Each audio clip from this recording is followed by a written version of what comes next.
Good evening. I'd like to call this regularly scheduled meeting of the Marquette Township Board to order for Monday, May 4th, 2015. If you'd all please rise and join us in the Pledge of Allegiance.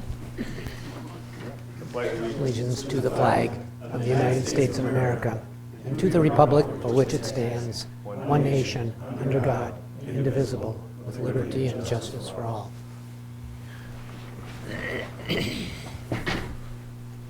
Thank you. Clerk Rattari, roll call, please. Trustee Trescott is absent and excused this evening. Trustee LaRue. Here. Trustee Pompo. Here. Trustee Durant. Here. Treasurer Johnson. Here. Clerk Rattari is here, and Supervisor Limata. Here.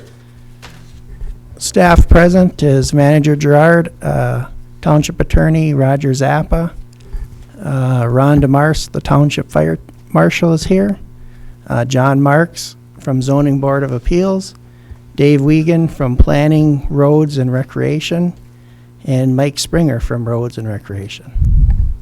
Thank you. The next item on your agenda is the approval of the consent agenda. As you know, the consent agenda typically includes those items that do not require immediate board action.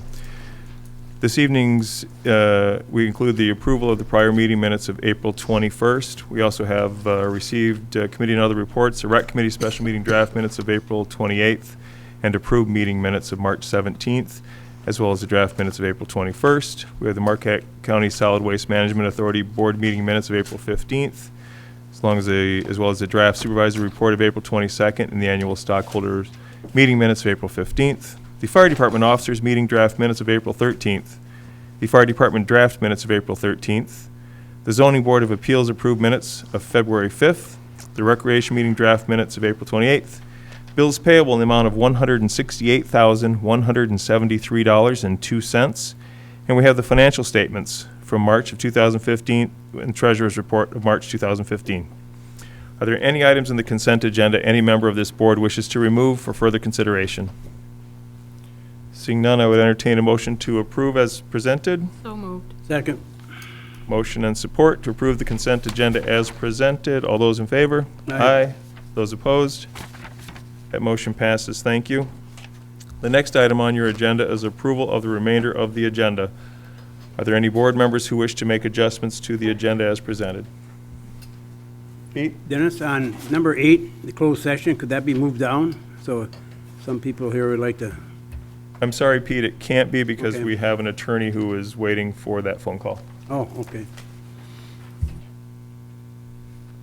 Anyone else? Motion to approve? Support.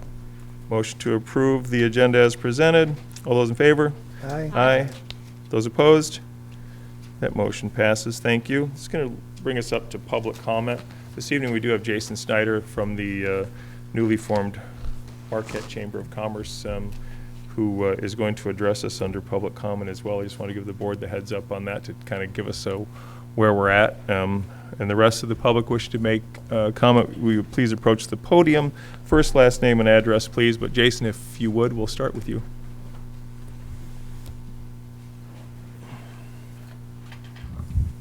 Dennis, thank you for the introduction. I hope the mic is picking up all right. I'm not used to sitting on this side of the dais, although it is kind of nice to sit on this side for a little bit.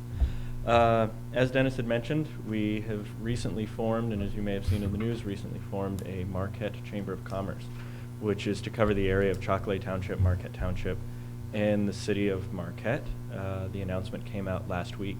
We've been working on it roughly since January.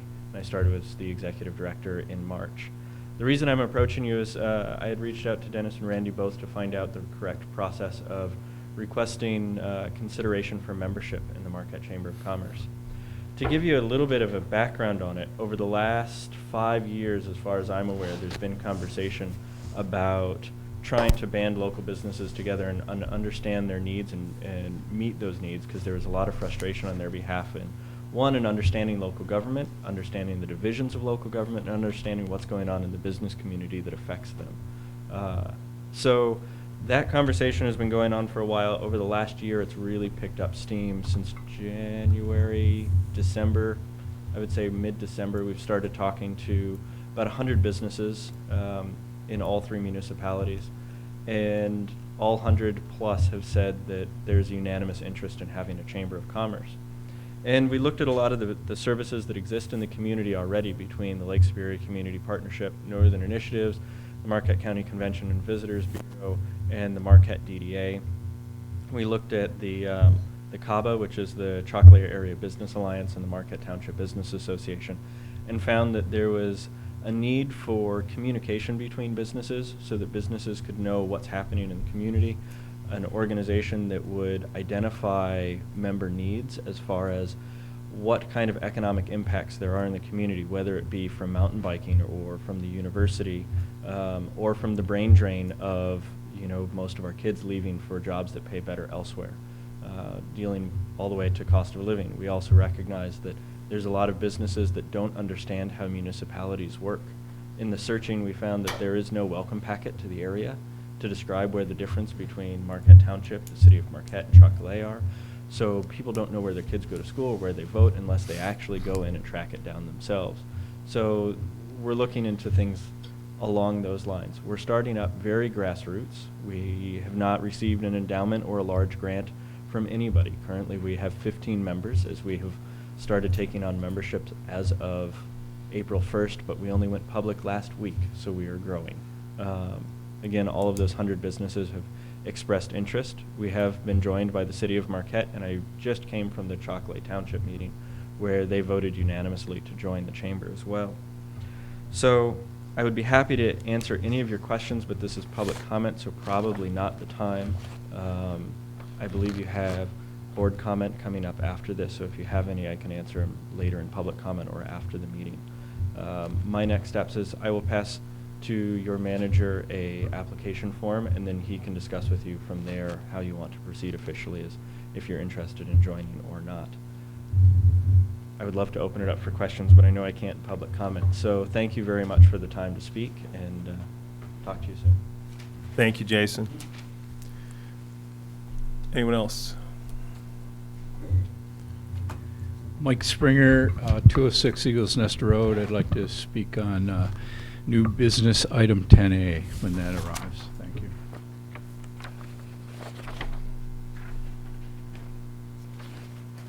Anyone else wish to address the board?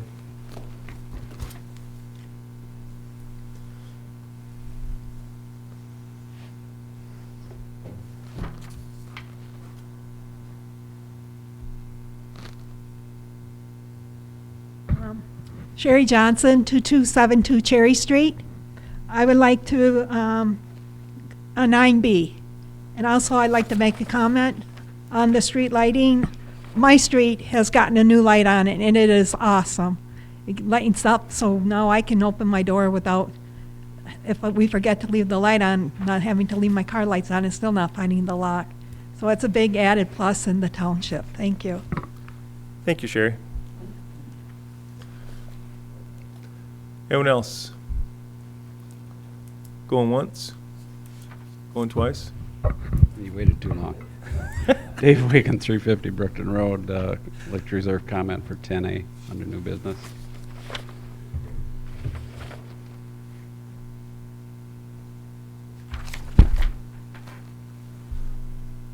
Anyone else? Going once? Going twice? Close public comment. Move to first board member comment. Those members of the board wish to make comment may do so at this time. Lynn? Yes, sir. I have a couple little reports for you. Try to make them short and sweet. Planning Commission was last week, or after our last meeting, really. We had two main things that we addressed. It seems like 100 years ago. It was just 2 weeks. The Badger Hill site condominium preliminary review was discussed. It was a public hearing, actually, on lot number 880 of Trowbridge Park. A gentleman is taking his property and splitting it into basically 3 lots, but it's a site condominium, which is a little bit different, a big long explanation of why that's different than a regular condominium, but that was our public hearing. And the second topic was splitting a 40-acre parcel. This is going to be up off of 550 Harlow Lake area, right up in that northwest corner. And the applicant wants to split one of his parcels less than 40 acres. So that's going to be on the agenda again, I believe, next week, or when we talk about that. So if anybody's interested in where that's going, that would be the time to hear it. We also got an update on the road repair project. And Midas is going to expand on US 41. The library meeting, I was able to stay for the whole meeting, which I don't usually get to do because it was an odd week. They had tons of stuff on their agenda. The first thing I did was in public comment, was to thank them for helping us champion the tax tribunal issue. Obviously, it affected them to the tune of a couple $100,000 that we give them. And a portion of that, and you probably saw it in the paper, that Duke Life Point, or UMHS, or whatever they're called now. They have too many names. Thank you. So, oddly enough, as the agenda went through, they went through their agenda, the tax tribunal kept coming up. It kept coming up because obviously it affects every one of their board action items.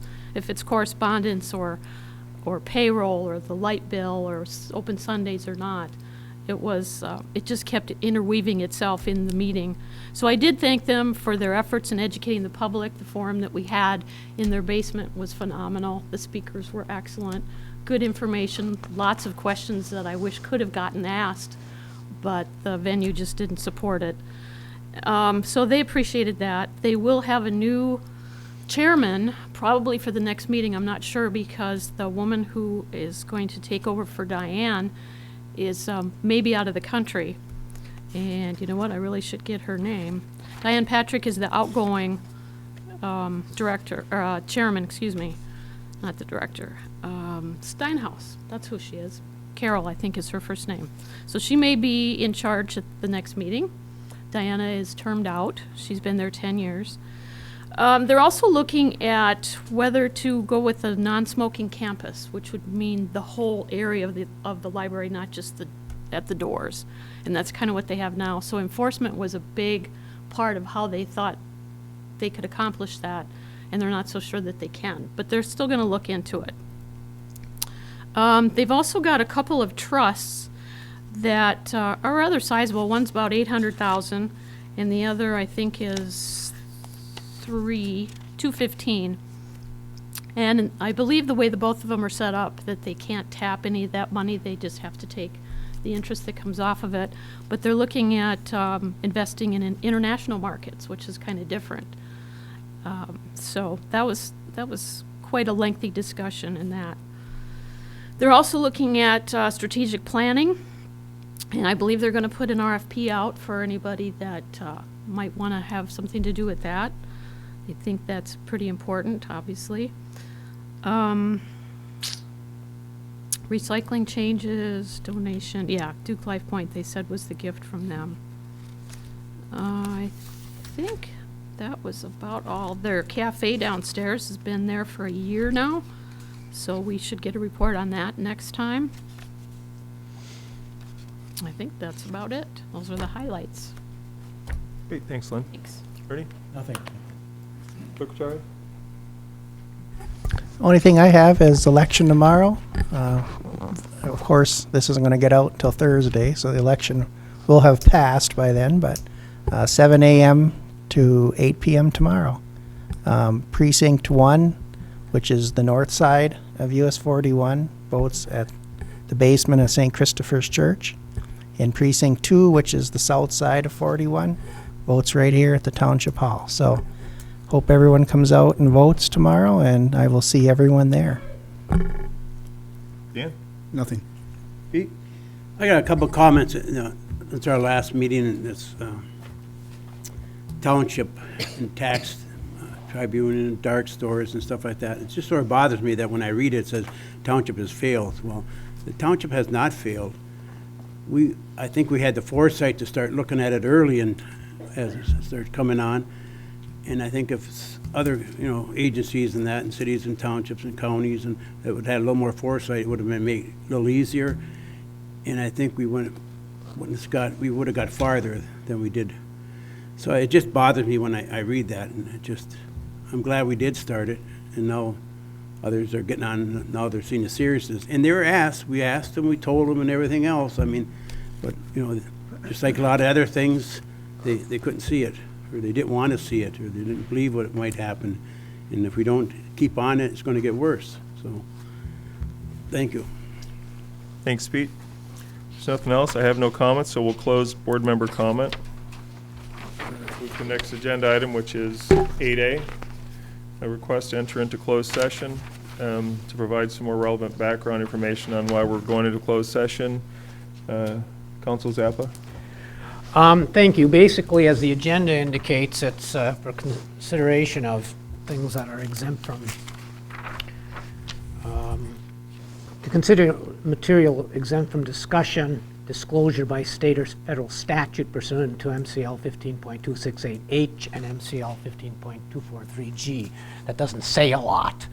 Basically, what that is and means is that anytime there's a state or a federal law that allows you to discuss something in closed session, rather than listing all of those in the statute, that's what it falls under. One such item is the Freedom of Information Act. There are a list of things that are exempt from disclosure, including attorney-client opinions, things that are privileged or subject to the attorney-client privilege. I have issued 3 opinions that relate generally to the fire department issue that was addressed at the last meeting. The dates of those opinions were February 4, 2015, February 27, 2015, and March 13, 2015.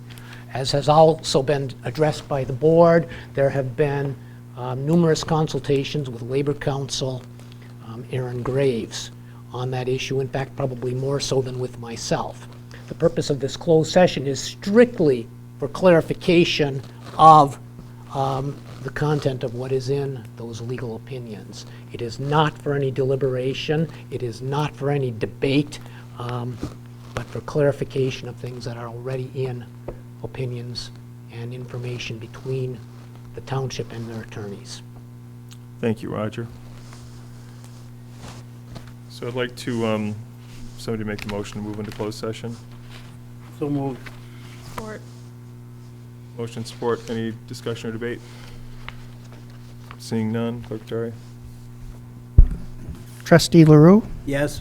Trustee Durant, Yes. Trustee Pompo, Yes. Treasurer Johnson, Yes. Clerk Rattari is yes, and Supervisor Limata. Yes. We are in closed session at 7:21. The board will adjourn into a conference room. I'd like to tell you how long it's going to be, but I can't. I'm not anticipating, because there is no deliberation or discussion, it's for informational purposes only. I do not believe that it will require that much time in there. You're welcome to move about and take a break. We should be back here shortly to reconvene in open session. No.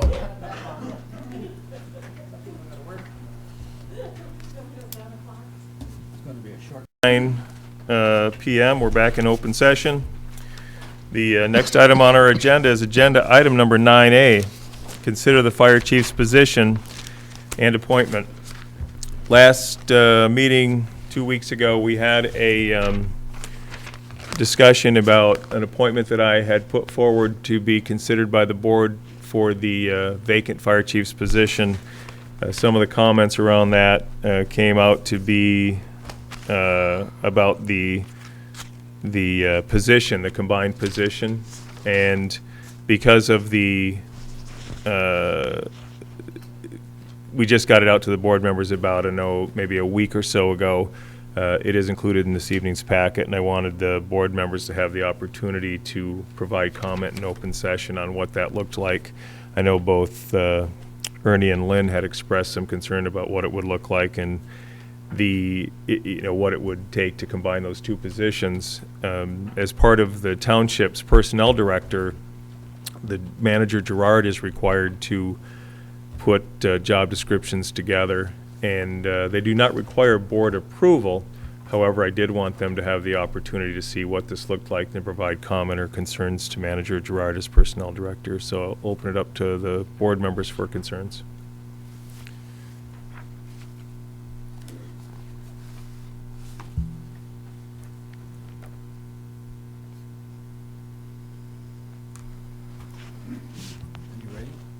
Yeah, I didn't know if you were going to go first. If you Wait a want. minute.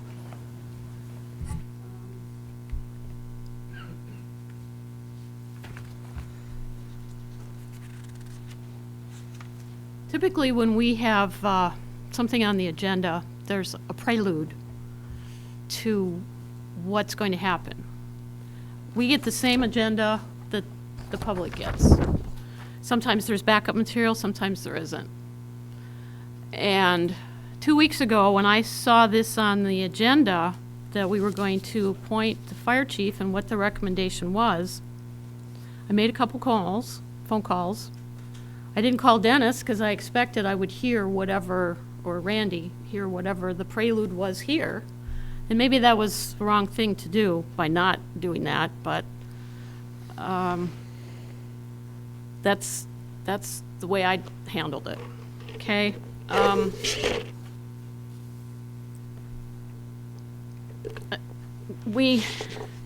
Appointments are different than making decisions in my mind. If we have something we're going to debate,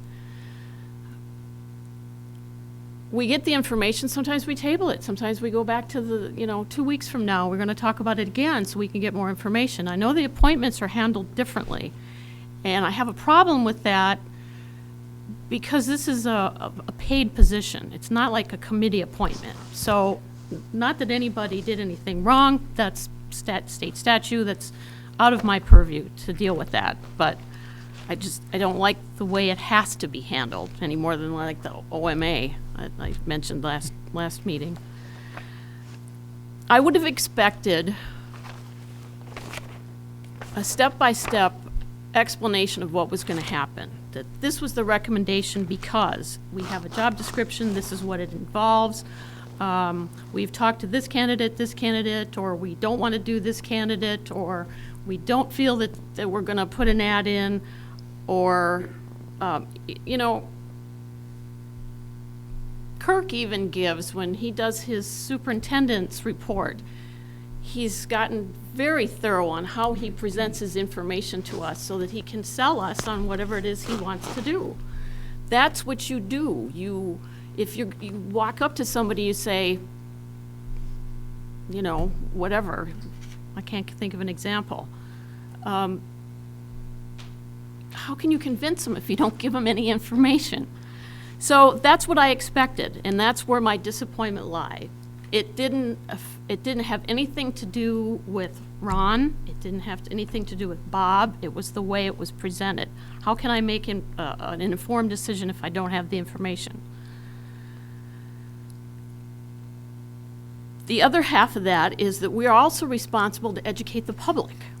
And when we come across with something this important, how that's going to alter a department, we need to be even more thorough, and if the word is explanative, I don't know if that's correct, but more informational for the public. So this last couple weeks, I printed job descriptions as best I could from the information that I was given. I found one from 2000 for the fire marshal. I think that's been redone. None of these are dated. Frequently, when we receive information, it's not dated. I don't like that. You have no frame of reference. So I looked at the marshal's job description, I looked at the chief's job description, and I looked at the new job description. The fire marshal, let me read something to you really quick. This just gives you pause. I had it highlighted here. This is the combined job description between fire chief and fire marshal. Working fires involves extremely dangerous and potentially life-threatening work conditions, exposure to chemicals and hazardous materials, explosions, dangerous objects like nails, broken glass, jagged steel, falling objects, and extremely wet, smoky, toxic, and unbreathable air. There is usually extremely loud equipment and machinery in operation. The employee is exposed to blood-borne pathogens and other infectious disease, and frequently has to deal with difficult emotional situations such as hysterical victims and their families and the trauma of severe physical injury or death. Why would anybody be a firefighter? I just give them so much credit and thank them to death for what they put on the line to do this, which is why I took it so seriously. So my questions were and are, how much of this can be delegated? How much should be delegated? I wanted to know what the fire chief duties were, so again, I got a hold of the job descriptions. The fire marshal, for those of you who don't know, and I didn't know a lot of this, I knew some, it's a totally different position than the chief's position. They're responsible for obviously enforcing state laws and code and ordinances, but they do a lot of the inspections and the fire planning and deal with homeowners and fire code requirements and business owners. They review plans for new buildings and existing buildings. They do periodic inspections. There are 22 different job duties and essential functions, the last of which has always been my favorite, performs other duties as assigned. I have that in mind too. They lead the fire investigation team. They're the safety coordinator. They deal with OSHA and my OSHA training seminars. They do fire code violations, fire hazards. They prepare reports. They're the liaison to other fire prevention specialists. They participate and assist in training. They respond to fires too. They don't just sit in the office and do all this. They're in charge of fire prevention codes and standards. They work with inspections with electrical, mechanical, plumbing. They educate the schools. They attend continuing workshops. They work with commercial businesses on life safety codes, with permits. They're responsible for the department's apparatus, the equipment, the building, the maintenance. I mean, there's that in and of itself. I can see how it would be a full-time job. Now you get to the chiefs. Okay, let me stay with the marshal a minute. 3 years of experience is required. A certificate as a state Michigan fire inspector and arson investigator is required. And I don't know what these qualifications are, but it's a certificate firefighter 1 and 2 and medical first responder, which would make sense. They're also, this is the marshal, should have a skill in effectively representing the township's interests in positions that are either orally or written transmitted, public meetings and formal presentations. So the fire chief is totally different. Sure, they have to have the same kinds of qualifications to be a firefighter, because they're expected to do that too, but they're the director for supervision and establishing command and more from the personnel side. Not that they don't cross over a little bit, but of course they do all the meetings. They appoint the department heads. They develop and implement proactive safety training programs. They do the budget. It didn't say anything in either of these three, or any of these three descriptions about payroll, and I understand that that falls to the chief as well. Recruitment, hiring, training, supervising department staff, assume scene command of the department when they're on the scene. They have to make sure that all the equipment is properly kept up, the vehicles, all the apparatus, monthly reports, maybe board presentations, quality control, spokesperson. So we have two spokespersons, so I can see how that would be different. They're going to deal with other departments and governmental entities. Now this requires 5 years of experience, and only firefighter 2 in hazmat, so it's a little bit different. I don't understand that difference. And then they would also do oral and written presentations at public meetings or forums. The physical requirements are pretty much the same. So the joint description puts those two together. So now you've got super firefighter, because he's got to have I think it's 5 years or more experience, and firefighter 1 and 2, and fire officer 1 and 2, and hazmat operations. Those were all added. That's something different. I did ask Manager Gerard to consider adding one more, because again, we don't approve or not these. One more line, it says, skill in resolving internal and external issues with tact and diplomacy, and in negotiating difficult situations. I added, after research, interviews, and written documentation. I think that's extremely important. So, do I know Ron well enough to assume that he could take all of this responsibility? I have no idea. I'd stop you right there. I don't have an appointment before the board at this time. It's only talking about the fire chief's position as requested. So I don't have I haven't made an appointment to the board. Okay. What did I say wrong? Bringing it back to you, I don't know Ron well enough, so I don't want it to be about Ron. I want it to be about the position, is all at this portion of the conversation. Yep, I agree with that. Okay, I understand. Because that's what I've said repeatedly, it should be the position. Okay, then what are you looking for? Just comments about, just like the comments I just made? Yep, you guys looked at the, both you and Ernie especially had talked about, what does that position look like? We haven't seen it, so I wanted to make sure that you had the opportunity to review it, get your questions answered, comments to Manager Gerard, or any concerns that you see in the joint position as it's currently Written? described. Yeah. Okay, so, okay, I can do that by just saying, I'm concerned that this new job description is looking for some kind of a superhero, it looks like.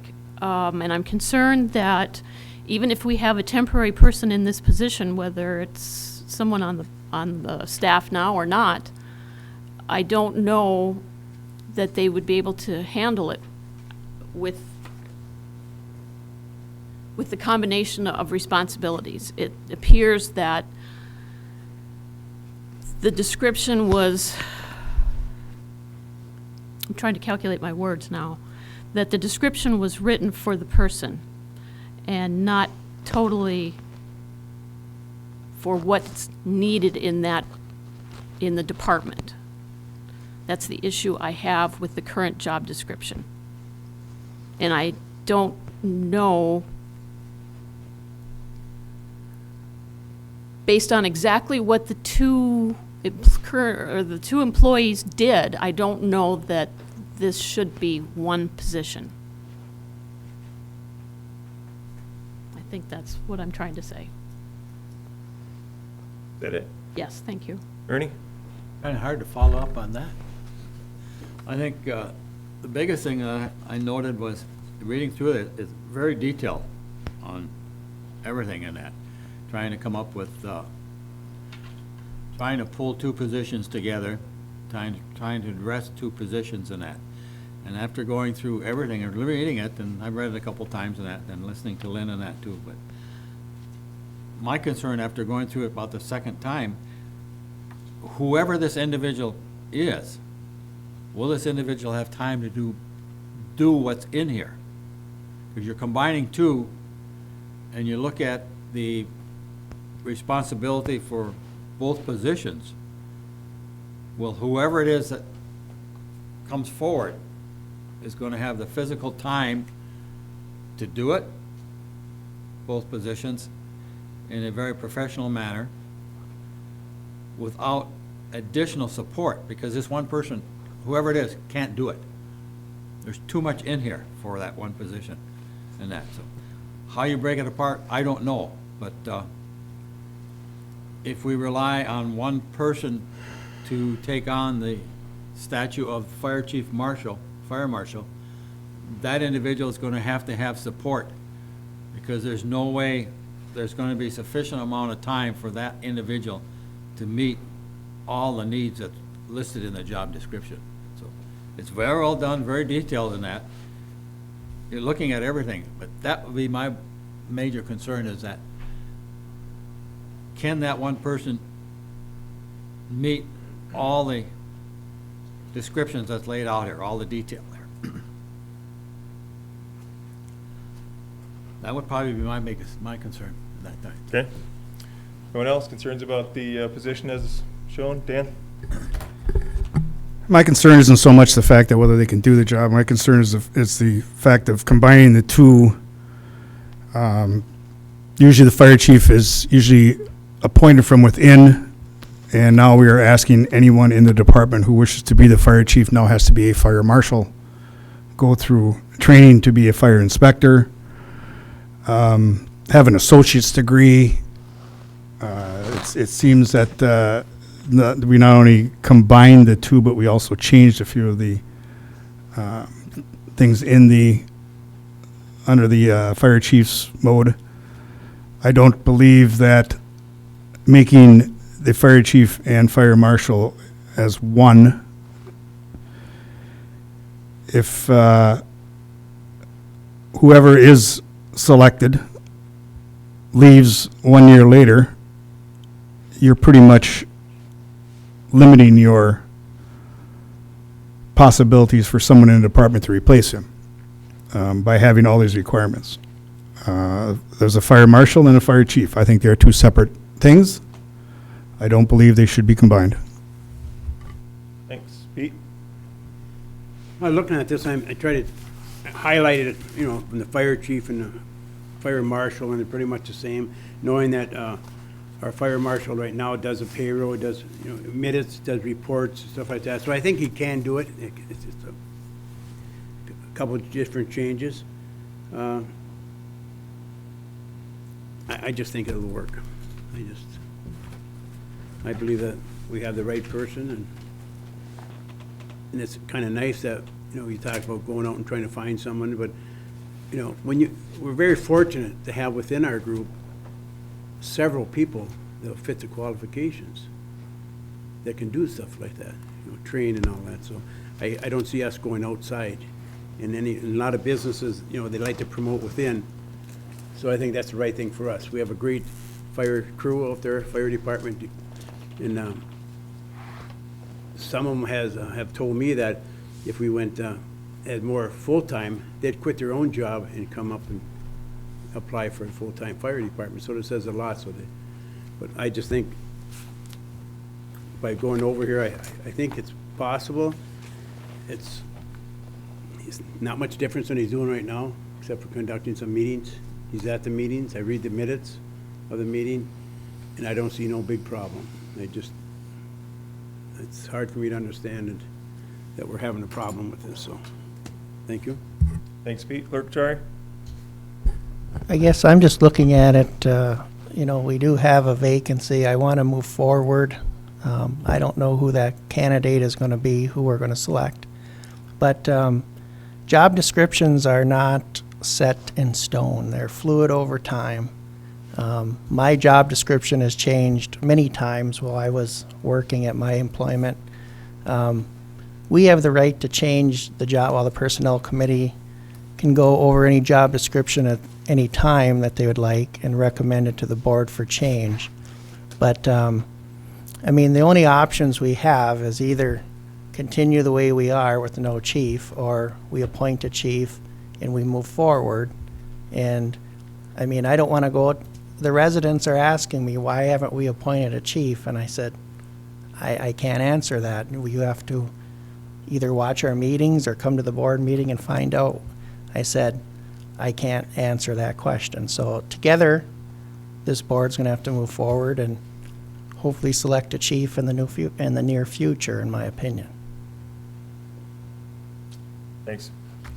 Let's do some of the comments, and what I will say is, we have 3 job descriptions because you wanted to see them combined. That doesn't mean that they stay combined forever. The next time we fill this position, it would be up to the supervisor and board at that time to determine what's the best way to fill that position, and they may decide that it goes back to being a fire marshal, we have a fire inspector, we have a paid on-call chief and an assistant chief. The job description exists. It's not going anywhere.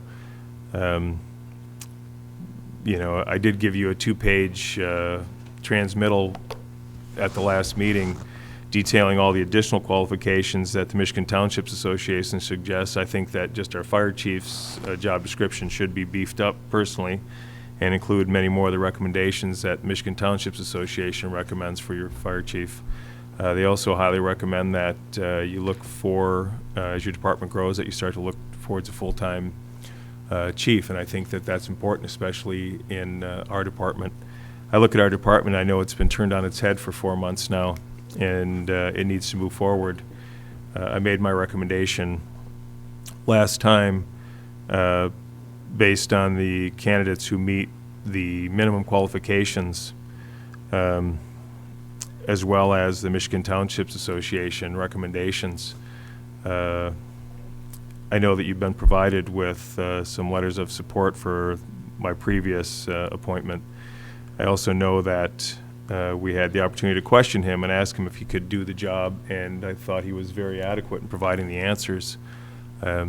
You know, you got to remember that up till now, the fire chief's position isn't a full-time position. It's not even a part-time. It's paid on-call fire chief.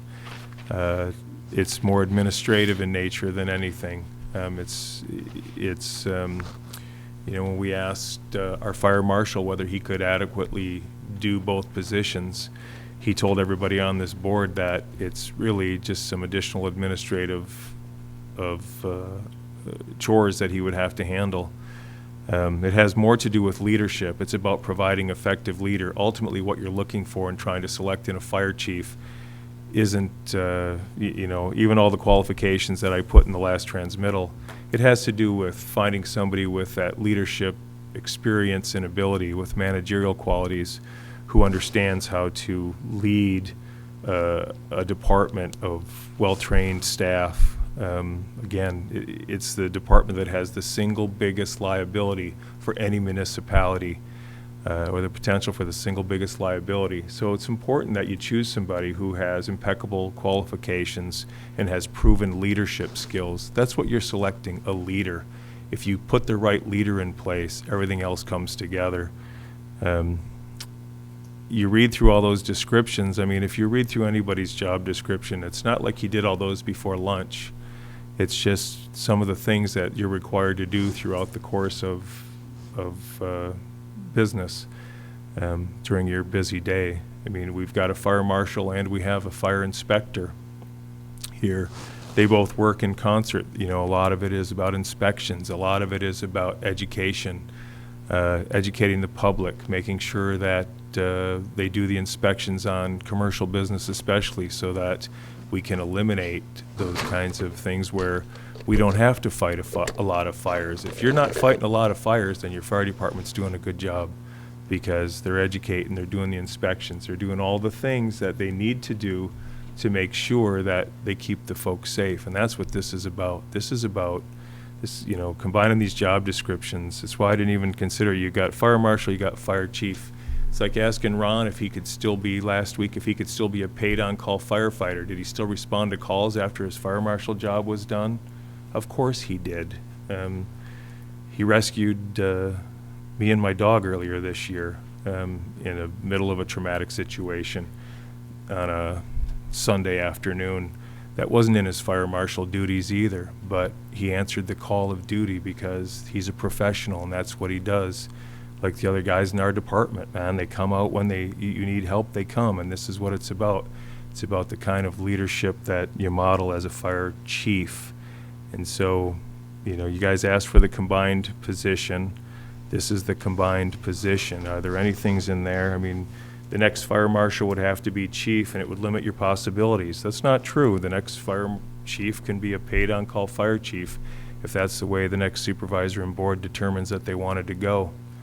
The position doesn't go away because we melded it one time.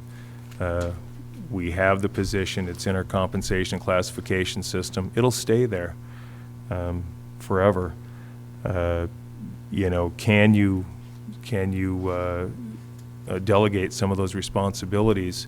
We have two full-time guys who work in concert with each other, and the lines blur quite often. If you read the fire inspector's job description and then read the fire marshal's job description, do you think that between, you know, the current candidate, you know, the guys are Ron and Rob, do you think that you're ever going to hear Rob or Ron say to the other, Sorry, that's not in my job description. That's in your job description. I'm not doing that. They work together. They just go in and get the job done.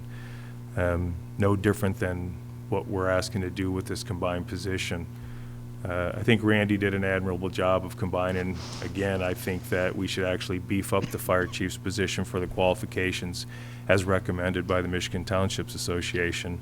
To me, I look at it as somebody who has invested in their time to become a professional and understand what that position is all about, and you reward it. So I'm a little concerned that the board, still is expressing concerns even about the combined position. You wanted to see what it looked like, and you think he can't do it. The candidate that was put forth last week, but when you asked him, he said absolutely, he already knows how he would do it, and it's not even that much of a burden. It's a little bit more of administrative responsibility, but that he has no concerns whatsoever about being able to assimilate that in his current position. Yet the board either doesn't believe him or is reading more into the job description than is there. It makes me hesitant to put forth any candidate for this position, to be honest with you, because I'm not sure why we suddenly have an interest in micromanaging a fire department. I don't want anything to do with it. I think you got to leave that to professionals. And I think we've got a really good group of professionals in our fire department that I trust implicitly. I think that every last one of them are trained, qualified, and have the township's best interest in heart. And I think that especially goes for the person I put forth last week. I did say that I would first just look at the position, and before I move on to either make or not make an appointment, I want to see if there's any other questions in regards to the fire chief's position to Manager Gerard before we move on.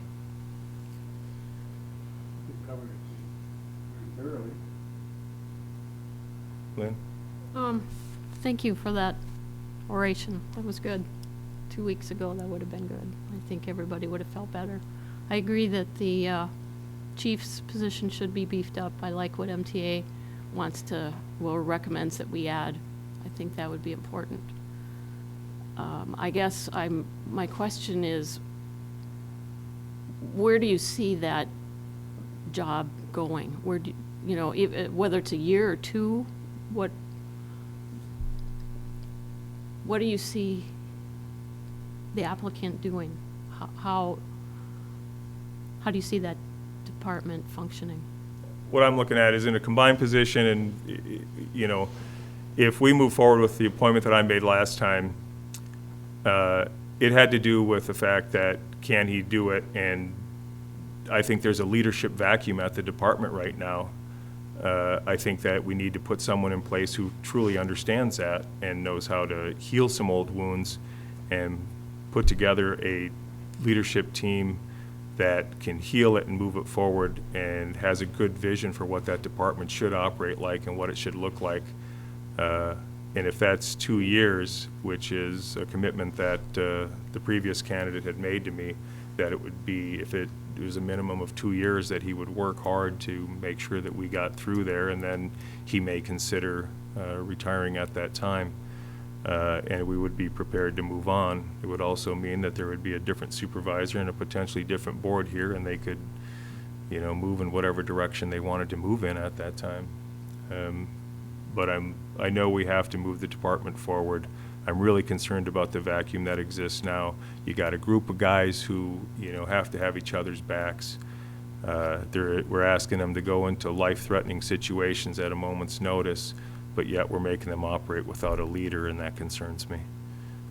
But I do think that we have a 2-year commitment from the candidate, and I would be very comfortable with that.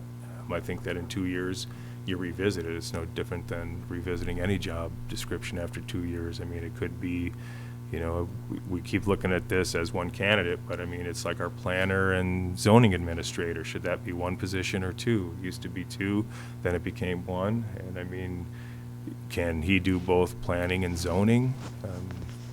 I don't think we had a lot of conversation about it. We just kind of said, yeah, sure, let it go. Is there an argument could be made that might be too much for one guy? Yeah, I think we probably could make that argument. when it comes to planning and zoning. But with this, I don't think we make that argument, not with the quality of the candidates that we had available to us. Like I said, we had 3 candidates who currently exist in our department who are qualified, who meet the MTA qualifications, who meet the job description qualifications, and who have the experience that we're looking for. Of those 3 candidates that I interviewed, 2 of them provided recommendations for the other guy. So I think they understand what true leadership is. They look to this guy for leadership, and they know that they're going to get it. And I think that's why I say, just based on this job description, was it written for one guy? I don't believe that's true. I don't think it was based on the previous candidate. I think it was written for melding those 2 positions together. And will it work? I believe that it will, and the candidate that I put forth last time believes that it would also, and shared that with you. Dan? If this position is accepted as chief fire marshal, I guess my next question would be is, where does that leave the assistant chief? If the assistant chief at any one point in time can take over for the chief, would he not have to have the same credentials? I think it's a great question, Dan, and I think that the assistant chief functions as the fire chief when the fire chief is unavailable. I think that when you look at what the chief's description are, it doesn't mean that the assistant is going to function as the fire marshal if he's not available. It just means that he would function as far as the actual fire chief roles go. But I think it's a good question. So then you would expect that the assistant chief would have to have all the same credentials then as stated in the chief, which would mean an associate's degree or equivalent. I think the assistant chief should have the credentials as fire chief as recommended by the Michigan Townships Association. But I think that, as is the case, our fire chief has the ability to appoint the assistant chief that he believes can do the position, and I don't think that would change based on this job description. And I agree that this chief would appoint the assistant chief, but again, my question is can he appoint an assistant chief that does not have all the credentials that you're asking for? I believe he can appoint an assistant chief who meets the qualifications for the assistant chief. Then we also seem to have one major problem, because you keep referring to the MTA credentials that needed to be done. If you're going to keep using the MTA ones, then you're going to have to obviously change our personnel manual, which originally was accepted by this board with all of the job descriptions in it. I'm not sure when you said you had 3 candidates, which job description you were looking at. The job description for our fire chief, as well as the MTA recommendations. Since it is supervisor's appointment, my appointment was based upon the MTA's recommendations of qualifications required for a fire chief. Then I guess my question would be is, why do we bother having a personnel manual that we approved with the job descriptions in them if you're going to jump up to a higher? Then what's the sense of having the job description in there? You're right. I think the job description should be looked at and beefed up. I agree. So my question being, when you said that there's only 3 individuals that possibly could be the chief position based on the MTAs, by rights you can't use the MTAs since our personnel manual, which has the job description in it, would obviously show more people that are available for the chief's position. I disagree, Dan. It's my appointment, so I can make that appointment based on the qualifications. So They have to meet the minimum per our job description, but then what I'm looking for in a candidate are the ones who also meet the MTA's recommendations. And of those, we have 3 currently available in our department. But again, my question being is, I know it's your appointment, but if the job qualifications are in a personnel manual, the minimum qualifications that this board has agreed to, the fact that you overjumped those and saying there's only 3 people, I don't think that's right. Otherwise, why would we bother putting it in the personnel manual to start with? Because those are the minimum qualifications, Dan. They're eligible, but they're not eligible from my standpoint, because I've got 3 who meet those qualifications, and all of these. And so why would I continue to search when I have 3 who meet these qualifications? Why would I say, well, let me interview everyone? I'm not interested in those. They haven't shown the leadership ability that I'm looking for, but I've got 3 who certainly have. So in my appointment, they meet the minimum qualifications per our job description, and they meet these additional qualifications as recommended by the Michigan Townships Association. So again, Therefore, those become my 3 candidates.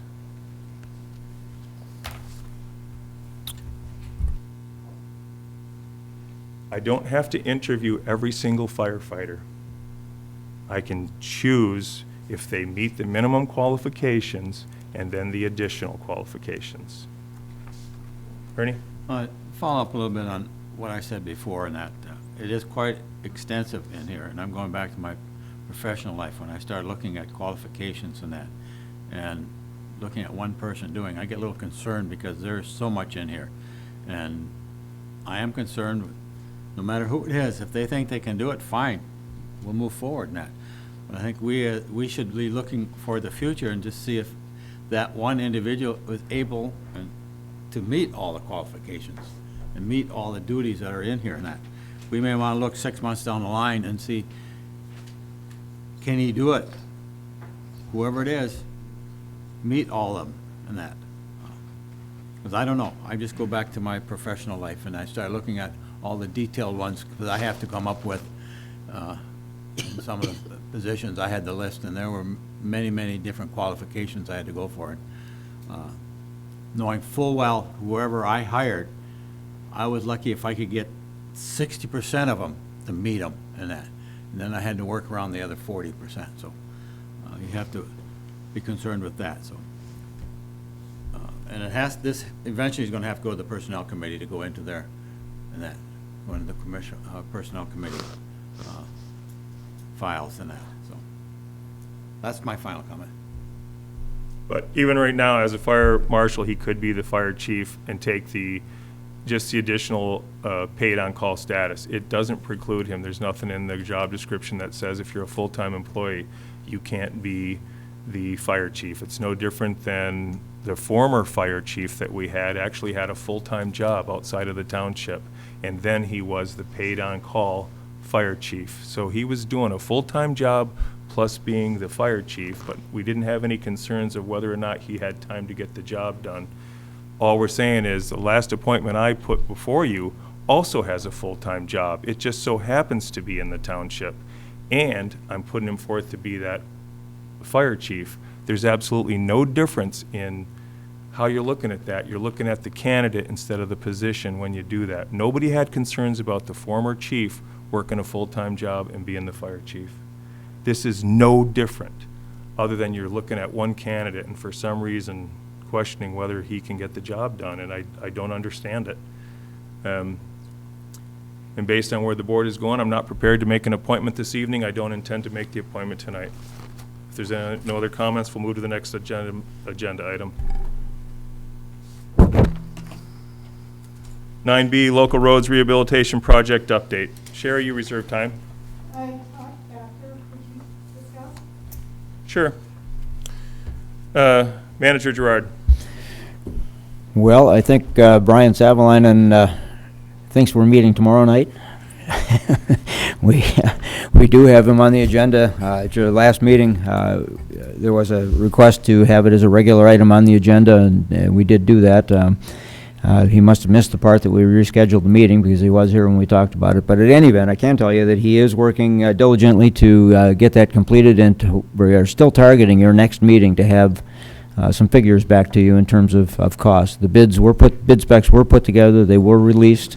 They're due back this week, I believe, and we should be in a position to bring you back some hard figures going forward, so you can then make a decision as a board as to whether we're going to go forward with the original plan, with a modified plan, or go back to the voters in August and talk to them about what changes we might be looking at to live within the current millage that's available over that time frame. Questions for Manager Gerard? Clerk Charlie? I don't have a question, I have a comment. If we have to go to the August the voters in August, we have a May 12th deadline, which is like next week, so. Right, we may have to schedule a special meeting, and we So- had talked about that previously. I guess my recommendation, if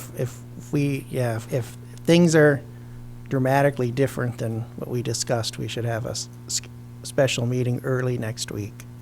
I will get with Brian tomorrow morning. Actually, I'll shoot him an email tonight after the meeting and get an update from him targeting that May 11th timeframe.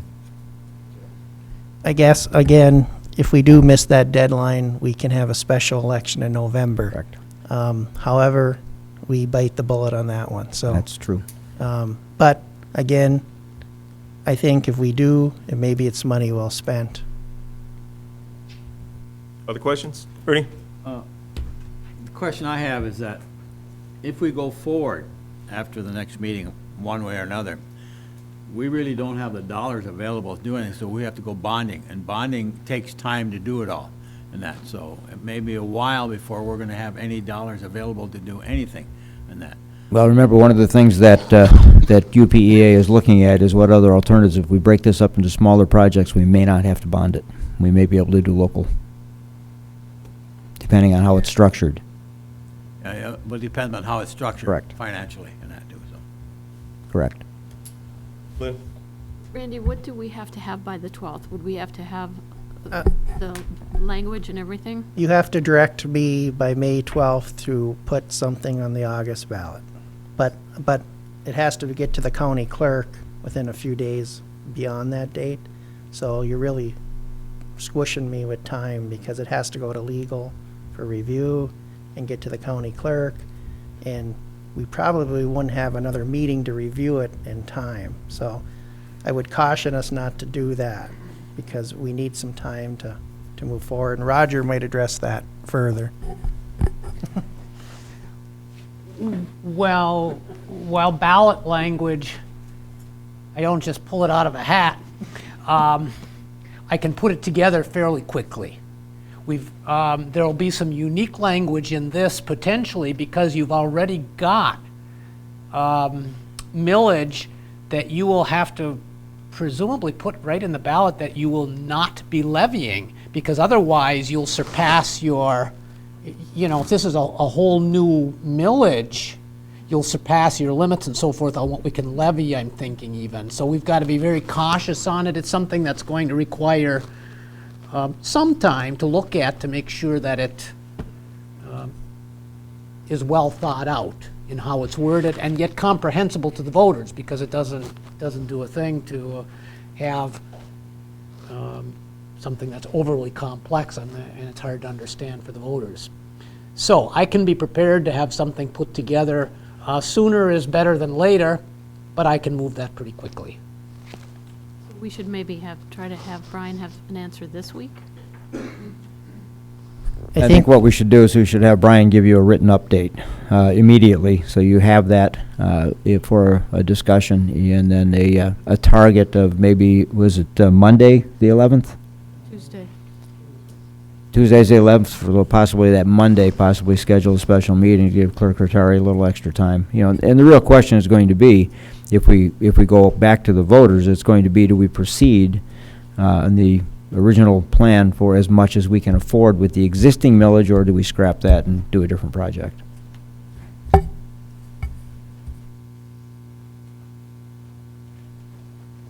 Questions? I think we get the written update from Brian.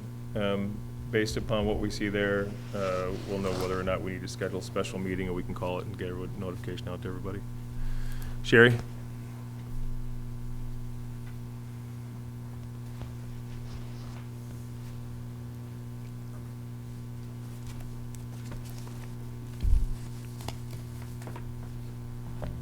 Sherry Johnson, 2272 Cherry Street. I know our roads really need to be repaired, and I know what we've been promised.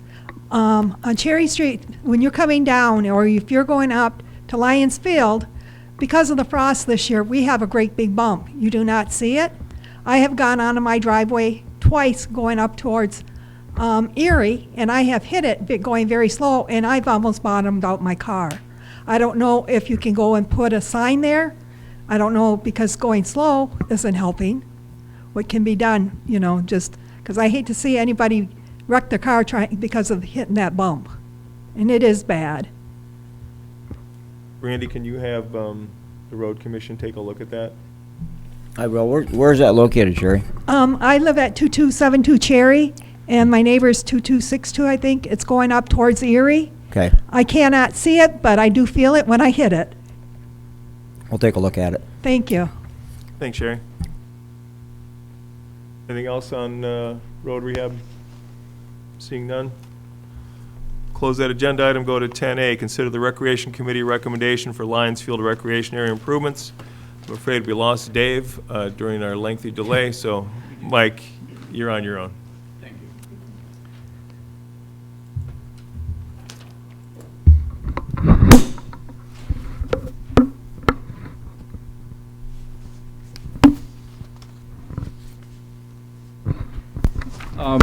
I'm here on behalf of the Recreation Committee, and we had a meeting April 28th, and it was actually in the Mining Journal on the front page of, I believe, last Thursday. But anyways, we've been doing a lot at Lions Field since 2010. We've accomplished a lot there, and it's really as a result of lots of different volunteers that have come out and helped this turn this into a really nice neighborhood park. More recently, we've got a beautiful ice rink out there, and I'm sure you've and a lot of volunteers have worked on this warming shed.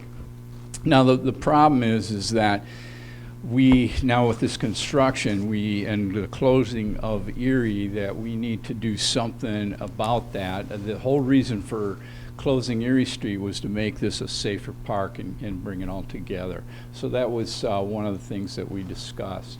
I'm going to refer to our master plan. This was updated in February of this year. And we've used UPEA and Sarah Kirk, who helped us with this design. The committee has had input into it, and this is the final concept design that we have come up with.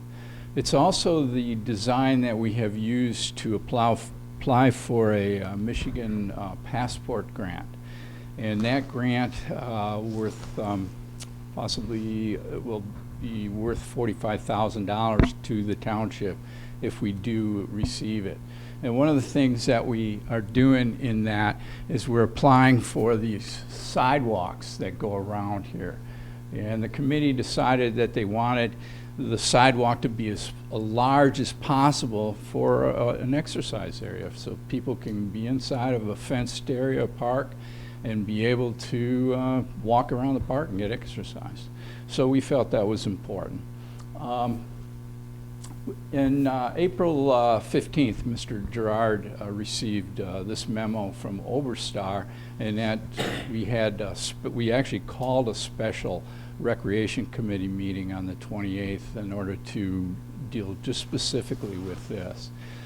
What they're recommending, one of the things I want to point out to you is it's $76,000. It's a lot of money. And it also included a couple of things, and we had some disagreements on this. This is actually the first time that I've been chair of the rec committee that we actually didn't have a unanimous vote. There was 3 against 2, and it was interesting, but it was well thought out and had good discussion on it. So our concern with this was that we're going to put in 4 inches of concrete for a sidewalk, and we don't want to interfere with our grant application, because if we do this ahead of time, then when they come for the site visit or it's already done, we're not going to get the money. So that was a concern. Another concern we had, this was a sketch that we received. Another concern we had was the addition of a parking area in here that we felt really took away from whatever green space we're going to have left when we're done. So, the plan was just to do this part of a sidewalk, didn't include the whole thing, added this parking here, and that was a big topic of discussion. So as you can see, if we go back to the master plan, there's very little space in here. And once we have this complete and these other things complete, that might be the only patch of green space that we have left in the park. But we might put picnic tables and barbecue pits there too, so who knows. But anyways, again, I mentioned the passport grant. We don't want to lose out on that. We could get $45,000 for this. And I think we have a really good chance this year, especially having upped our percentage to 30%. This is a photograph. It kind of shows kind of the problem. What we would like to do is put up some barricades, or at least split rail fencing, something that's attractive. And we would need to stop the traffic from going in here and parking. And by the way, that is not my truck. It looks like it, it's not my truck. I have 7 holes in my wheels. There's only 5 in that one. So we need to get in there. We want to put in some topsoil. We want to seed it. And we want to get this ready for this year and for the site visit that will occur from the passport grant coordinator. So we had a very nice article on the front page of the Mining Journal, thanks to Ms. Black. And this pretty well describes what happened at the meeting and what we're trying to move forward with. So we came up with we would like the board to consider our recommendation. We made a motion and we'd like to move forward with this, but we certainly need the support of the board. And here's the things that we want to have happen. So we were going to stick with the master plan, the final concept of it, leave it as it is. We'd like to proceed with filling, grading, enhancing topsoil, hydro seeding, split rail fencing, gravel for exterior parking, and additional screening for the ice rink. And that's an important thing that we've had some neighbors that have been concerned about that, and we really want to get that addressed as well. So that's... I have a couple questions for you, Sure. Mike. One, I know when Overstar sent the design changes, it's because if you look at the parking in your master plan, you have angled parking on the north end zone of the rink. And when they went over to survey it, they pointed out that you're going to have folks backing out of those stalls into a blind, because you're on top of a hill there, the hill's coming up. So you're going to be backing out into a blind area. You can't see traffic coming behind you from that area. They strongly recommend that we eliminate that parking. Okay. Which is why the interior parking lot design came about. All right. Because you're eliminating that parking. Right now, I don't know how many of the rec committee members have been out at Lions Field during ball season, but whether it's the JV or Little League playing, Little League's actually worse because you have 4 teams and when they have 2 games per day. So the early game goes, from whatever, 4 to 7 and then 7 to 9. You have 4 teams at that in between the 2 games, all there because they're warming up and getting ready to go with all the parents, grandparents who show up. There's not enough parking right now, and that's when they already ring the outfield fence like they have been, like you showed in your picture. So you're going to eliminate all that parking. We're going to end up with a park that there's no parking for. And that was a concern that Overstar, when he looked at the design, came back and said, I think it's critical that you at least provide some type of parking here, because you're going to have less than, without that, you're going to have about 30 spaces of parking for that entire park. Was that discussion, did you guys discuss that at all during the rec committee? We certainly discussed parking there, and we actually went over, and there was a softball game going on at the time. I believe it was the high school girls, but the 4 of the rec committee members went over afterwards just to look at the situation, and we found that we were able to, we angled parked, but there was plenty of room for parking along that whole Summit Street. That's the one on the north, correct? Yes.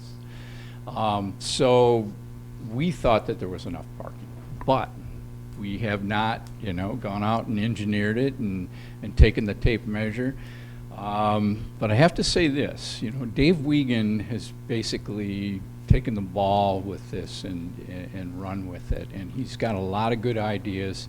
And having worked with him, you know, personally invested a lot of time over in that warming building.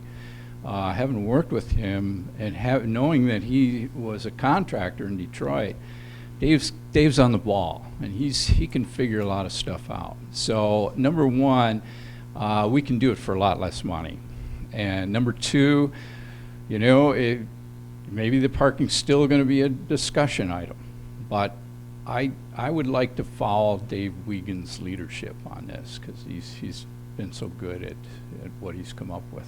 Mayor, the concern is that during your conversations or discussion during the rec committee meeting, it was said that that bid only included site prep work, and clearly when you put it up on the screen, you looked at it, it included all the paving, all the asphalt, every parking spot in, lined, all of the site done, seated. I mean, it was the price included for the entire thing. Do the parking lot, do all of the angled parking along the other sides, all the site prep, all of that for $76,000. You made the comment that it seemed to be very pricey. Clearly, I would disagree for a couple reasons. One is that Mr. Oberstar, we wouldn't have had the ice rink last year if Mr. Oberstar hadn't gone out there and totally donated a whole day worth of crew who came and did the site prep for us there.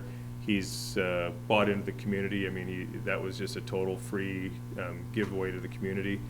He's vested in the park. He wanted to see it done. He brought up the concept of going out and taking a look at it. It wasn't that we were going out on bids or something else. He asked if it was okay if he went and took a look at it and provided some design input to us. So that's why I think, you know, he really showed the parking. I mean, I think that have we had that parking looked at from your final design concept to know that it meets all of the local and county parking standards. I mean, I really have concerns that we have enough parking out there with your design, because clearly we can't do that angle parking on top of the hill. And without that interior parking lot, I'm really concerned that if we end up with only 30 spaces to park in, we've created an issue. We've got a park that has no parking. Well, one of the things, and certainly thanks to Mr. Oberstar for what he's already done out there and being concerned and looking after our interests there. But, you know, one of the things, it would have helped had Mr. Oberstar or Mr. Rasmussen attended the meeting that we had, the special meeting, and there was no one attending. So, you know, it's certainly something that the rec committee can revisit and look at. We do want to move forward with a lot of things over there this year. We do feel that it's important that we grade it and seed it and get it ready for this season.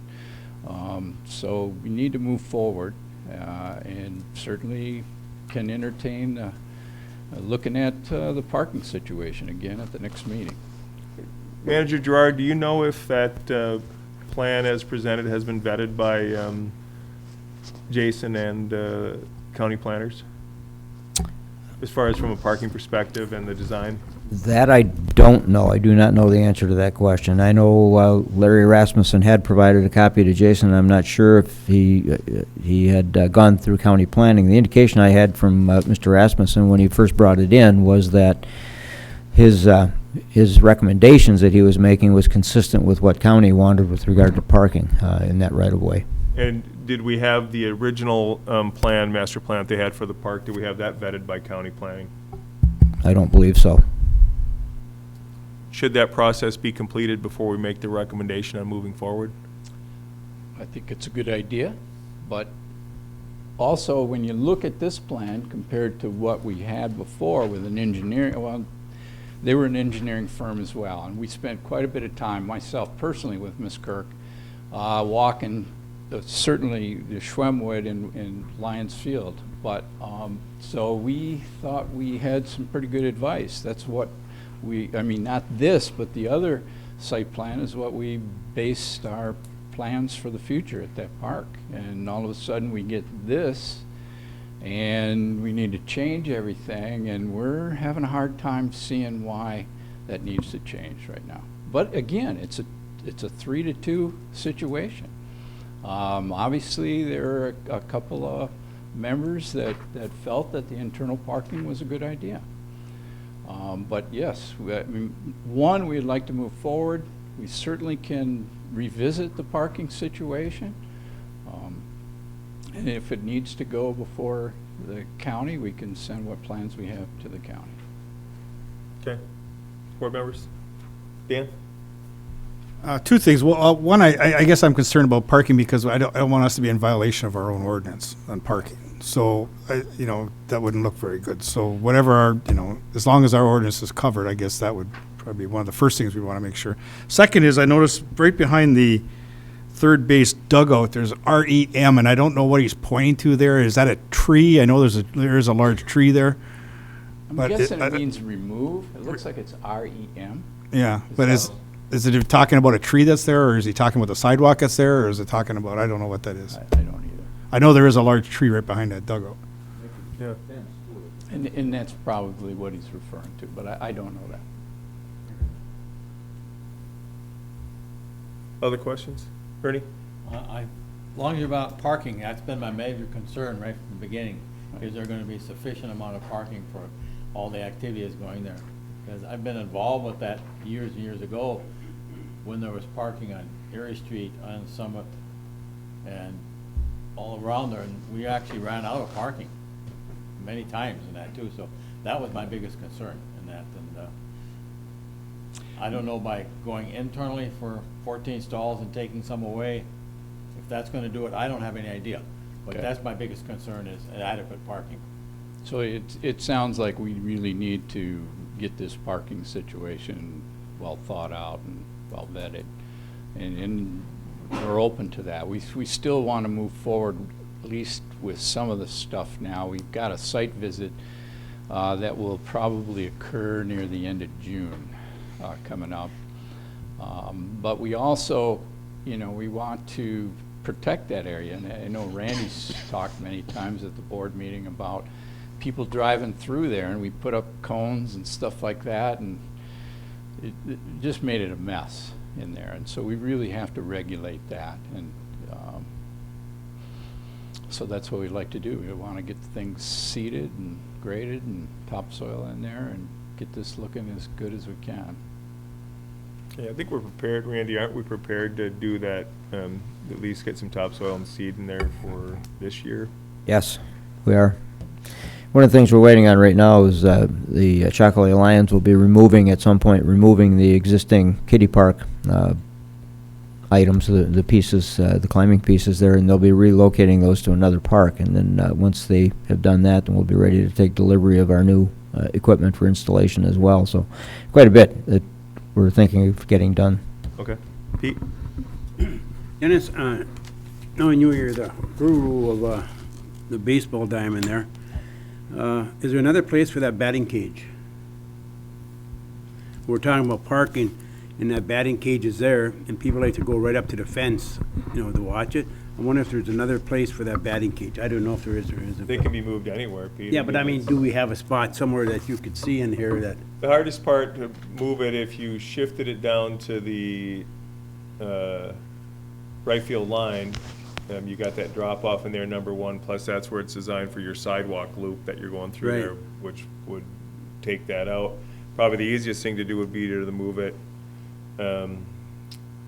closer up to the dugout. But I don't know, I guess we'd have to really look at engineered plans on where that parking goes and how, if it would really Yeah. interfere with the batting cage or not. All right, thanks. Lynn? I've been up there a few times, but I don't know the area around there as well with who owns what. Is there any property owners that we could, any spots open we could buy, anything? Not there, I mean. They're all we're- just homes all the way around? Right. So the parking is a concern. You see, when I'm talking about on the north end, you're looking at, where the ice rink is up there, and you look, if we put angled parking in there, that's coming right up a hill on Summit. So, I mean, we looked at that original master plan, we kind of approved it, and then when I talked to Overstar when he got back, he's like, you realize you're asking people to back out on top of a hill. Not the best concept. And I agree, we probably shouldn't set ourselves up, a neighborhood full of kids there as well, and then we're backing out on top of the hill with limited sight distance. So that's where I think we're gonna end up eliminating, however many stalls we got up there. The 10 or 12 that are going across that north end zone are probably gonna turn into 4 on a parallel park, so, yeah. Can we have maybe Rasmussen or Oberstar come and talk to us, or at least go to the rec committee? Yeah, I think I think they should really send it to county and get them to fill in it. Jason's probably got to look at it. I think Dan's got a great point. Let's make sure that we are in complying with our own parking ordinances first, and then have county look at it and provide comment on it as well, before we agree to accept or reject any of the master plan. I mean, I think you clearly heard this board has a very real concern about parking, and I support the concept of where you're going, the sidewalk running around, I mean, all of that, the basketball court, I think all that, you have board support on the direction that you're asking us to take it in. I think our only concern with the plan as it exists right now is the parking. So if we can address that and come back to the board, I think you'd find our support. Okay. Do that. Ernie? Will we still have sufficient time to get things done before that group comes through the end of June? Well, that's, I can't answer that because I'm not the contractor that would be doing that. I mean, we can have the hydro seed, grass in place, and the kiddie park equipment in place before they ever get there in June. That'd be great. Dan? And this kind of it's related to the park, but it isn't related to the park. A resident asked me today if they could take their children up to roller skate on the ice rink. And I said, I'm assuming so, since it's concrete, and I just Yes. want to make sure on that. It's just, Yeah. In fact, we kind of, when we did it, was one of the reasons we wanted it paved was so that we did offer residents an opportunity for all seasons. You can rollerblade, you can roller hockey, you can roller skate. So yeah, good question. Randy? So if I'm looking at this, I guess the general feeling, the board, they can move forward with the seating and the grading, and then the parking is the only issue I guess we have to discuss. So I don't know how much of an inconvenience that is for the contractor, to wait a little bit on that. I don't know. Do you have any answers to that, Mike, or? And I think, at least temporarily, until we do get this parking situation resolved, we do want to put up some type of barriers to make that safe and be able to seed and have the seed stay, so. Well, I'd be willing to make a motion to allow the project to go forward minus the parking, because we have to get that looked at anyway. Okay. And I guess send that to the county and our planner as soon as possible, so we can get some of, but I do agree with you, we gotta get it moving somewhat. But I would just approve that minus the parking situation at the moment. And support. Parking support, other comments? Dan? I guess my question would be, until you know exactly what the parking is, it's going to be kind of tough to seed. Well, seed is inexpensive compared to what putting a parking lot in. No, but I mean, So- if they decided to have the internal parking place, if you Right. didn't I mean, we can- decide to have the internal park, then you would want to seed that, but you don't know until. Well, we can still seed that stuff, and if we decide we want internal parking, then it's not that expensive to dig it up and put it, the expensive part is putting in the parking lot. Getting it ready for this summer with the seed isn't that expensive, and we can certainly ride over it with trucks. Manager Gerard? Randy? Just for board information, we have been in touch with the road commissioner. We are going to be putting guardrail up to block off that, what used to be Erie Cars Street, driving to keep them off of it, basically. And along the same lines of what Trustee Pompa was talking about, I did have some conversation with Dave Wiegand over the weekend. We bumped into each other over the weekend, and one of the things that I suggested was black dirt and seed the entire thing, for now, basically, and then, you know, as Dan was saying, Trustee Pompa was saying, then mark out where you want to have your sidewalk, mark out where you want to have your parking lot, and it's nothing to take that hydro seed up. I mean, it's not like sod. It comes up with the dirt. Okay. Can I, just one concern I have, so the road committee, or road commission is gonna put a barricade there? Temporary. on both We're sides? Guardrail. basically across. guardrail. We're Because putting, one of the things that we discussed was having some natural barriers, much, and as a matter of fact, Mr. McCarthy recommended, you know, take a look at the state police post, where there are large rocks that are used. Jason also recommended split rail fencing. yeah, we're not talking about permanent. This is just temporary until you decide what you're doing to keep people from driving in there. Okay, well, I just thought that we could take whatever money's gonna go for that and put that in. Not going to be money, it's I'm used always trying to guardrail. figure out a- Yeah, it's used guardrail, and we're just gonna pound them in, basically, to block it. They're just That would temporary. certainly help. Yeah, they're simply temporary avoidance. Thank you. Okay, we have motions, yep. At one point, we talked about going over to the school and asking if they had parking, that they would be willing. Now, I know that some of the tenants have changed. Is that still an option back by the garage? We can't go that way anymore. No, Okay. unfortunately, no. Especially now that it's the alternative high school. And I mean, in the summer, I think you can park there and get away with it, but they won't deed us permanent parking over there. Good question. We have motion and a second to, Move forward on the recommendation on the project without the parking plan at this and time. I put it down that I'll put it on the next agenda. Maybe we can have something done on parking by then, or at least a much better idea of where we're at, Mike. Thank If you. that's okay. Motion and second to agree with the concept of Lions Field Recreation Plan with a question mark on the parking. All those in favor? Aye. Aye. Those opposed? That motion passes. Thanks, Mike. Again, thanks for the support of the board. Next item on your agenda is 10B, an update regarding the sale of the former township facilities. Manager Gerard. This will be relatively brief. I did have a meeting with the proposed purchaser last Wednesday. Advised them that we needed by the next board meeting, which is tonight. I think they might have thought tomorrow, but at any event tonight, needed cash in hand, 10%. Did not receive it. I just stepped out. I apologize for stepping out. I went to check my email to see if I had gotten anything, and I don't have anything on my text either, so no response at this point. What I would recommend to the board is that the purchase agreement has lapsed as of April 30th. I would suggest to the board that it's time for us to advertise. We do have appraisals for all three pieces of the property, the vacant 5 acres as well as the 2 buildings. Put it out in the marketplace. Ernie? I agree with you, because I look at the cost factors it's costing us and what we're losing in interest and we're losing in taxable on it too. I would like to throw something out for discussion, is that we put it out for 7 days, the whole project, the whole, if we don't get anything from back in 7 days, then, it's my understanding, we have some individuals that are interested in the garage and interested in the building, that we contact them and we split it. I'm just looking to try and get rid of the stuff and get the dollars into the township as fast as possible. Yeah, we do have backup purchasers. We do have one proposal in for the whole package. It is not at the same amount.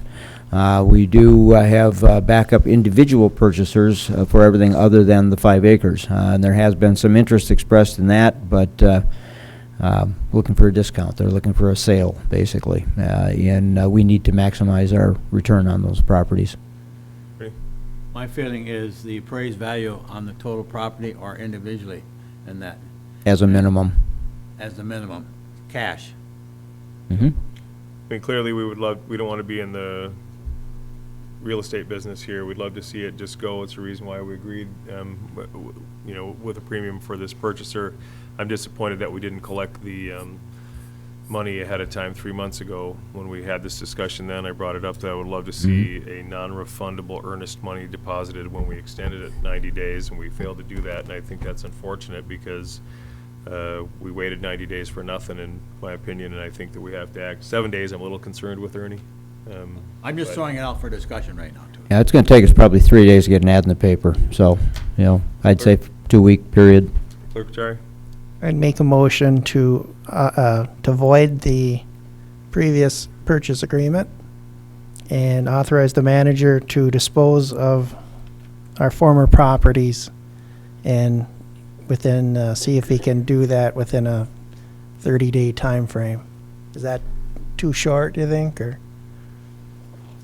Certainly not to report back to the board. Dan? Do we need to make a motion to void it since it was basically voided as of the 31st or Expired, right. expired? So- Well, my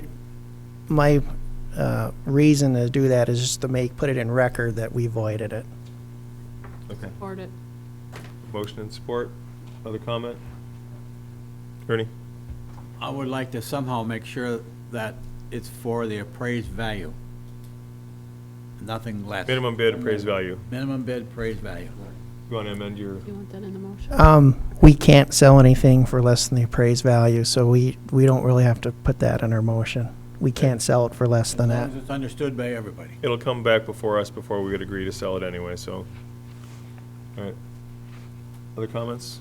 Seeing none, we have a motion and a second to authorize manager to move forward with the sale of the former facilities and vacant land. And void the previous agreement. And void the Purchase. previous agreement. Yeah. All those in favor? Aye. Those opposed? That motion passes. Thank you. I put this on the agenda, consider street lighting issue. You heard from Sherry Johnson that she really likes that new street light near her house. We've also heard from about 5 people who really don't like the new street lights near their house. And so I threw it on here because I think we need to have some discussion. We had, especially Trustee LaRue, had really done a good job of going out there, talking to folks, finding out where our ordinance, we hadn't kept up with our ordinance, and we had some perhaps dark areas, especially on some street corners and whatnot, and encourage us to get those street lights up to illustrate that no good deed goes unpunished. We've gotten many emails letting us know that they live in the township for a reason, they love the night sky, they no longer can use their telescope, their shades won't block out the light, et cetera, et cetera. And I understand where they're coming from. They really, some folks want it, and some people look at it as a safety issue. And I wanted to get Manager Gerard's recommendation to the board on how we move forward with this, because you can't make everybody happy, but we need to find a happy medium. So, Manager Gerard, your suggestion? 22 shells are pretty cheap. Anyway, now, I would just want to remind everybody that the reason that this change is happening, 2 things. Number one is we did have a policy in place that had lagged for several years that we were catching up on. The board took an action after several meetings, basically to put a plan into place about 2 years ago. We're in the last phase of that now. Along that same line, in 2007, the energy bill was passed nationally. That indicated that as of 2014, no more incandescent light bulbs. You either have to have CFLs or LEDs. The BLP is going through replacing their lights with the LEDs, concurrently with us expanding our use. Now, it's true. We do have residents that are very much in favor and residents that are very much in disfavor of the lights. And I think from the standpoint of the township, I do not think we should remove any lights. I don't think we should stop going forward with installing the lights. However, in those areas where we have some very adamant folks about night sky and things such as that, that we possibly take a position that if they can get agreement of the remainder of the other residences within that particular light shed of that light that agree that they don't want it, we can simply cut the power to that light. Not remove it, but just cut the power to it. It's still there. If property changes hands and people want the lights, we just repower it. So it avoids the expense of having to remove lights that are already installed. That's an option. Trustee LaRue? On the lights, is there a guard or something? I know one residence is, we got it up here and it shines down to his house. Is there some sort of a guard that we can put on? Or can we lower it a little bit so it don't, I don't know. The issue is that the new LED heads are very directed light. It doesn't have the radiating light that you have from incandescent bulbs. So from that standpoint, if you're above the light, it does not obscure the night sky. There is not an effective shield. We had an issue with the lights we installed in our parking lot. And when I talked with the BLP, they've had similar issues in other places where they're installing lights. We're not the only one. They're doing it in the city of Marquette and other places, and they have not had an effective shielding mechanism because the lights are so directed. You know, so you can't really shield them. It's kind of the way it is. It's the way the legislation is now written, and it's happening everywhere. They're less expensive. Well, they're less expensive to operate, more expensive to install. So that's from the standpoint of my suggestion that we not remove any of those lights, but we simply depower the lights in those areas where a group of individuals say, no, we don't want it. Well, the intersections are being lit up a lot better. Intersections are being lit, That's important. and where we're running into it is we're running into it on dead ends and cul-de-sacs and things such as that, where the people are there because they like the dark. And in our policy, those are places that we install lights for public safety protection. And, you know, well, we have one fire department member still here, and Dan is here as well. I mean, it makes it easier for the fire department to identify addresses and locations that they're being dispatched to if they can see them. So it's dark. 9 months out of the year, it's dark, particularly in Trowbridge. It's very dark. Trustee Pompo. It sounds like a good idea, except that if we do have an ordinance, I would hesitate to say, well, we can throw the ordinance out because 5 people say they don't want a light. You know, I understand what people are saying, and I understand, you know, but maybe other people go through that same area that aren't residents that would like to see lights, you know, walking or whatever. I just have a problem with that point of it. Clerk Butchari. Since we're at our 9:30 deadline, I will make a motion to approve or to extend the meeting 15 minutes. Support. Motion and support. All those in favor? Aye. Those opposed? You beat me to it. Motion passes. Thank you. I did have one other comment, though. If we do depower some of those lights, we do need 2 at the ice rink, so maybe we can move them to the ice rink. Those are about to be installed anyway. We do have lights being installed at the north and south end of the rink. Then there will be LEDs, so we'll probably get complaints from neighbors. Lynn? One of the gentlemen that spoke at, I don't know if it was the last meeting or the meeting before that, he's at a dead end, and he was kind of upset that his whole garden was all lit up. I drove down there. Took me a while to find it, but I was looking for the light, and then I found it. There's probably, what's the length of a car? 15, 20 feet? There's probably like 2 lengths of a car between the new light and the one that's existing. So whether you turn the old one off or the existing one and leave that one on, it might not be so bad, but what's the rationale on where they're placed? It's a dead end. It was a little cul-de-sac, and it looked like he kind of owned all of that property at that end. But the 2 lights are just right there. I mean, how did we pick, or, you know, going forward, even putting new ones in? How are we going to decide if they're 30 feet apart? The road committee established the locations based upon the ordinance and the lighting policy, basically. Yeah, and I think you have a couple of these areas where you're going to have lights that are going to be very close because you have intersections as well as a dead end or as well as a cul-de-sac, and they're relatively close together. But that was the lighting plan. The intersection of 2 public roads, dead ends, cul-de-sacs, and areas where you have curves or short sight distances. We So- look at the ordinance and make some changes that say, let common sense dictate if the lights are within 15 feet of each other. Yeah, and I don't know what that particular situation is or where that came about. The board adopted a lighting plan that was put forth by the roads committee, and, you know, that's where the lights are being placed. And then it could have been, it could be that a former resident had a light installed by the BLP because they wanted a light in front of their house. We do have a number of those around the township. They bought the light directly from BLP. They had it installed because they wanted their driveway lit. Could be that situation there. I don't know what we do other than ask you to bring back a recommendation on the ordinance or something. I mean, we have to, whether it's to pull the residents before a light, you know, we look at where we currently have lights scheduled to go in, and we pull the residents and we do a 51% or for it, the light goes in. If not, but we violate our ordinance if we do it, and I think that's the issue. I think Dan's got a good point. We talked about, you know, taking a look at the streets. First of all, we want to hit the intersections. Then we want to get the ends, dead ends, the middle. We talked about maybe we should have a 300 feet difference in, you know, space between them. But I'll look at that one now. Sometimes when they go put the lights up, they said, put a light over here, they put the light up. Sometimes they don't. There's one over on HR and from Wooddock over there, where State Farm. Well, they got to set about, I'd say about 12, 15 feet away from the intersection.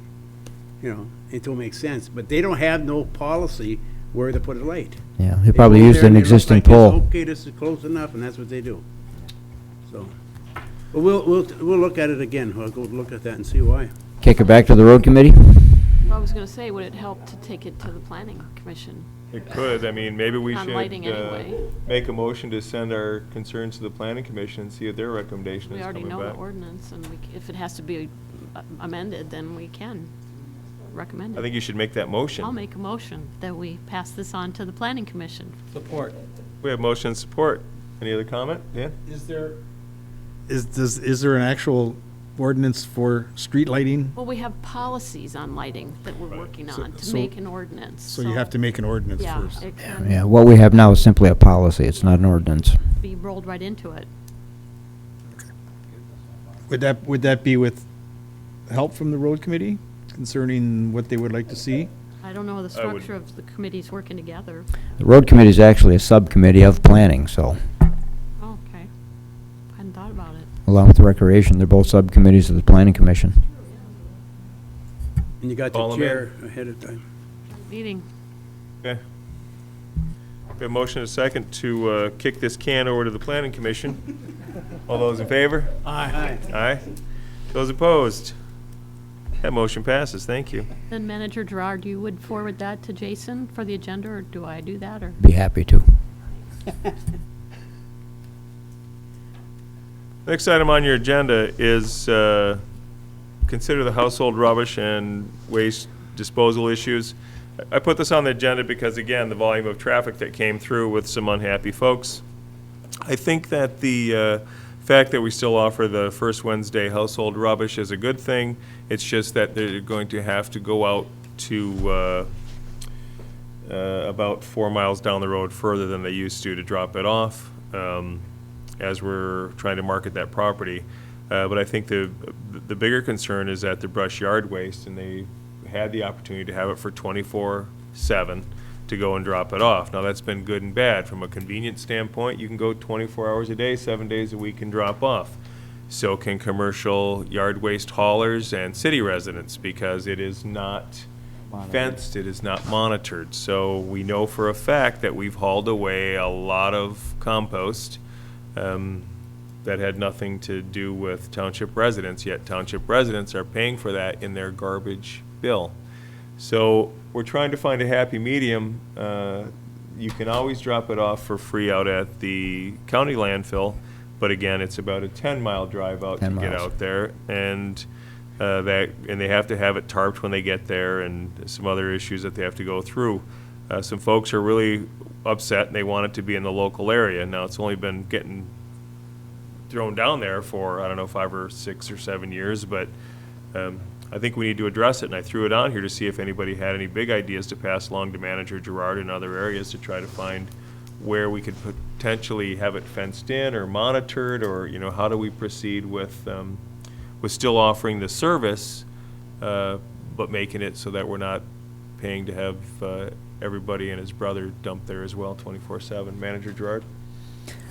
Couple of things, just a couple of comments quickly. First of all, very quickly, first of all, Kirk and I are meeting with North Country tomorrow morning to address specifically this issue. Now, North Country will, let me back up a little bit. The real question is, how much yard waste does an average resident have? I mean, you've got, for the most part in Trowbridge, 60 by 110-foot lots or 120-foot lots. How many times do you need to go and take brush and leaves? So we're looking at options about, possibly doing what the city does. Now, the city is going to be closing their compost processing area soon. When they move Lakeshore Boulevard, that'll be gone. That will not be available to the residents any longer, so I'm not sure where that's going to go. I think they were planning on the new recycling center that they were building on McClellan in conjunction with the Solid Waste Authority, but that's not going anywhere. So I'm not sure what's going to happen with the city residents, which may mean that we'll have more interest in possibly depositing some things in the township outside of our urban area.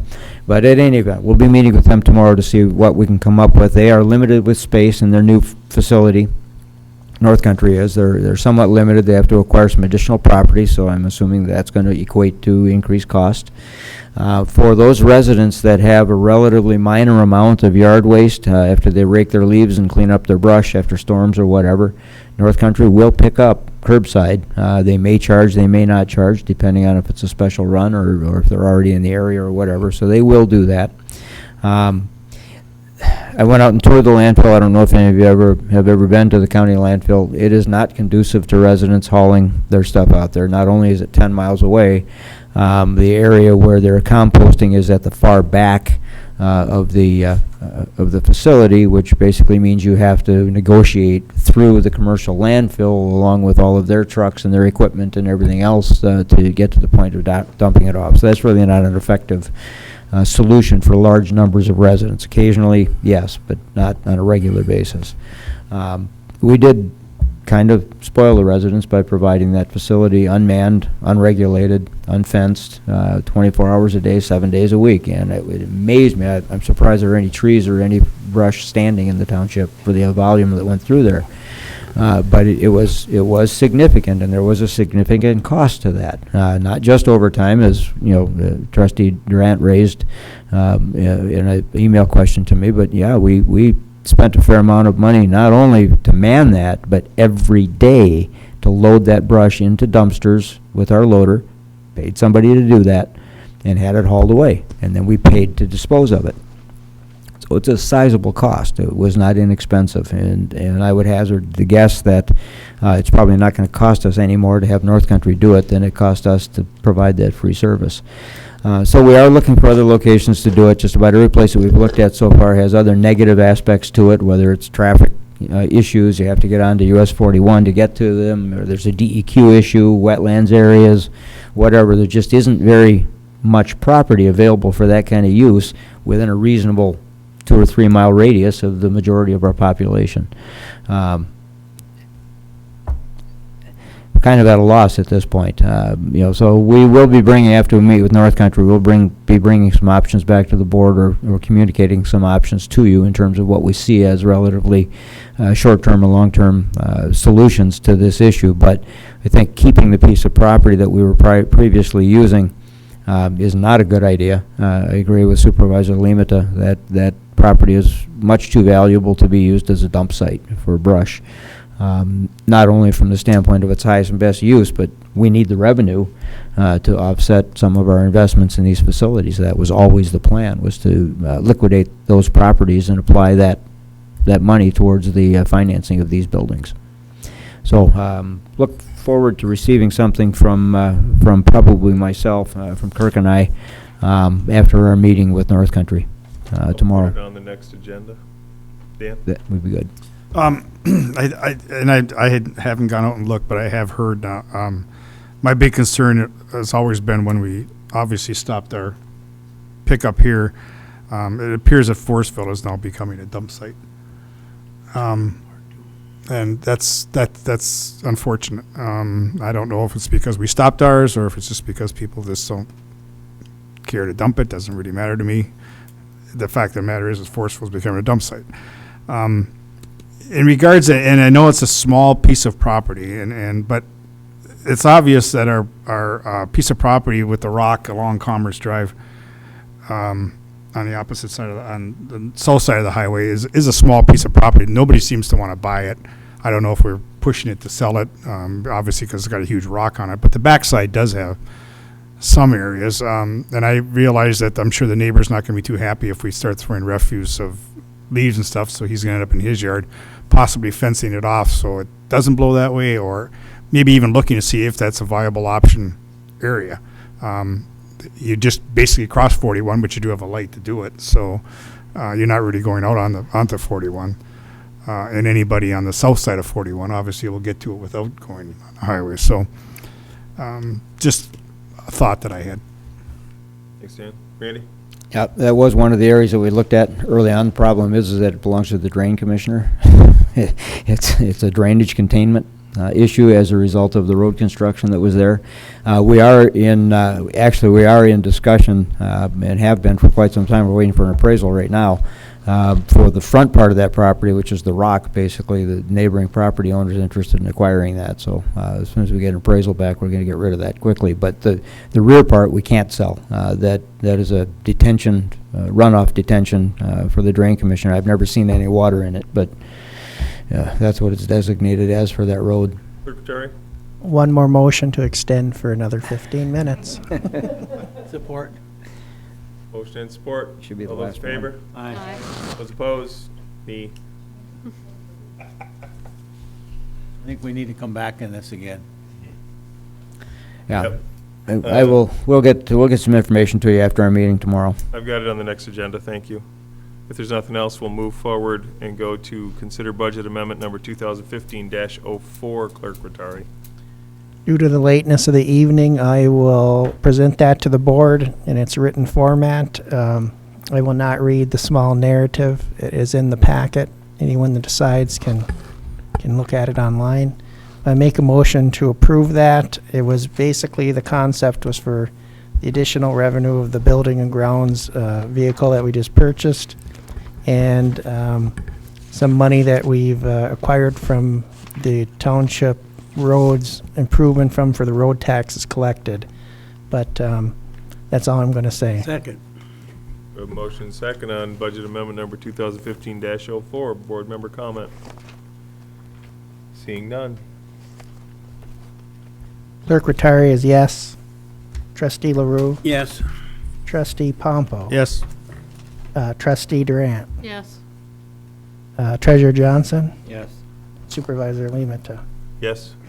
That motion carries 6-0 and 1 absent. Thank you. The next item on your agenda is consider date change of the board meeting in August. Clerk Rattari. Yep, with that election in August, we have to move. I didn't have that originally in our meeting schedule because that election got dropped on me about 2 months ago. So what's the board's pleasure? The Monday or the Wednesday? Probably, Wednesday. we can do it on Wednesday. It doesn't really matter to me. I'll probably be tired, and it doesn't matter what day it's on, but That's Doesn't not, matter to is me. that a conflict with planning? Yeah. No conflict with planning. Monday? Mondays are killers for me, but, so I was telling him that tonight. But yeah, Monday's fine. Cancel the meeting entirely? Yeah. I mean, I'm just throwing it out there.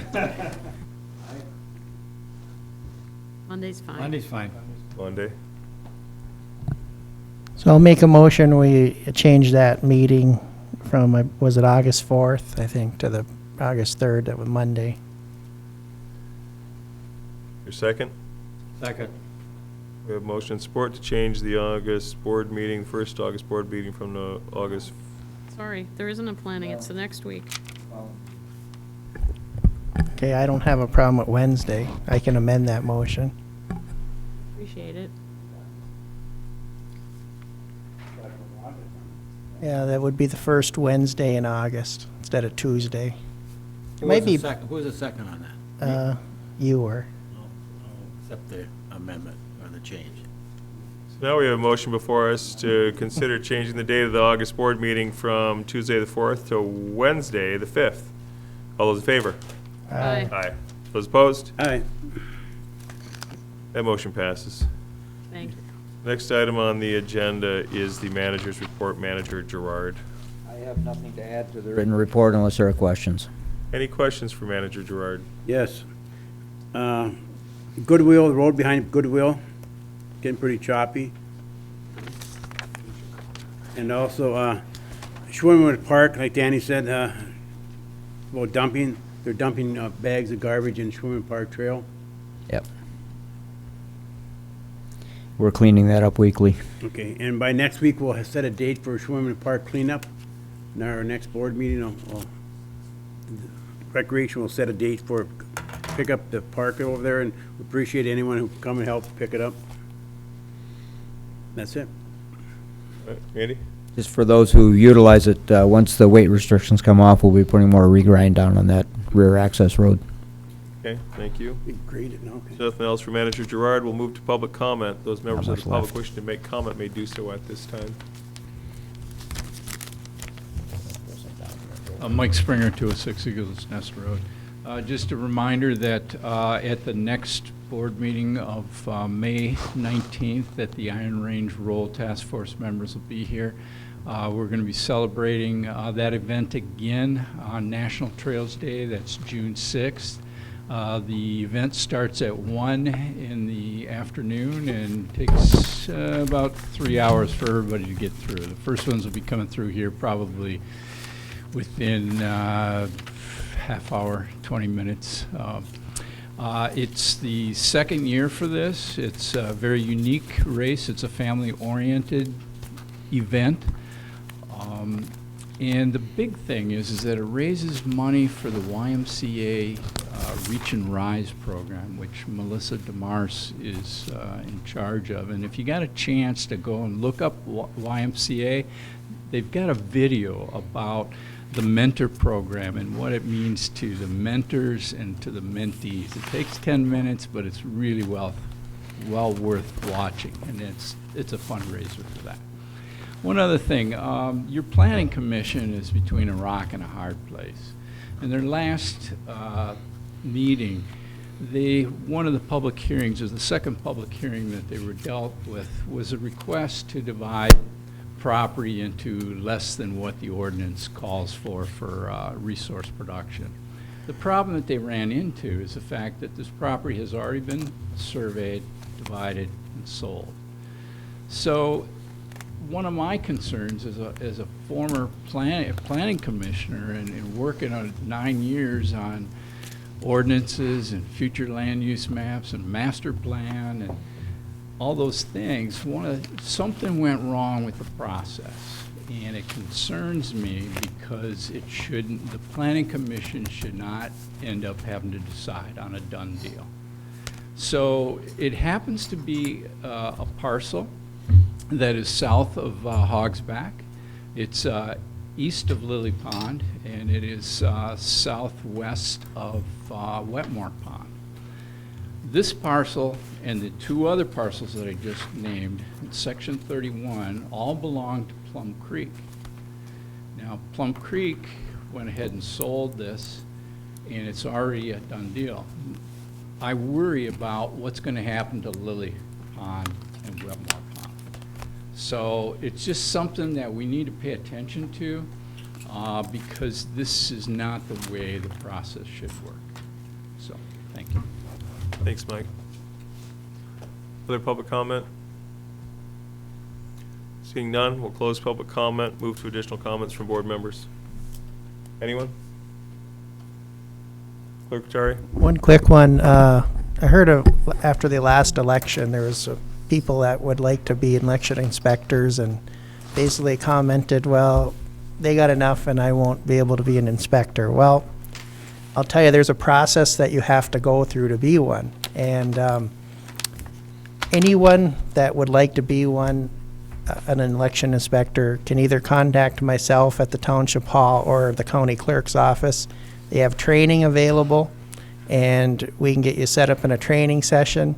And then when you're eligible, you can come work at an election for us, or you can go actually anywhere in Marquette County and work if you'd like. But some of our inspectors are getting, older, and they don't have they struggle to work all day. So I would champion, if we got some other folks out there that would like to come and work, I would enjoy to have you come and participate if you would like to do that. And I just don't want the word to be out there that we're a closed group here and we're not taking anyone else. We're always taking, people that would like to participate. You might not get in right away, but we'll work you in when we can. So I just want to get that misnomer out of the community for the elections. So.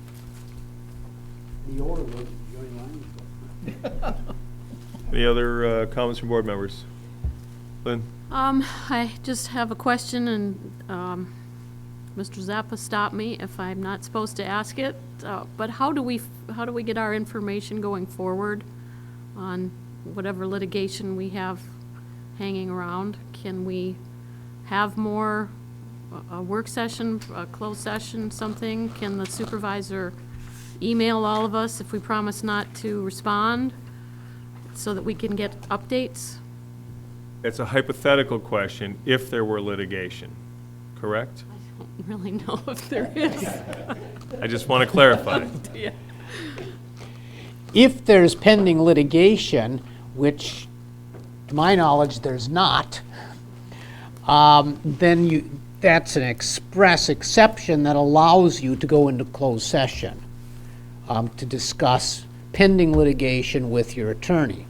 And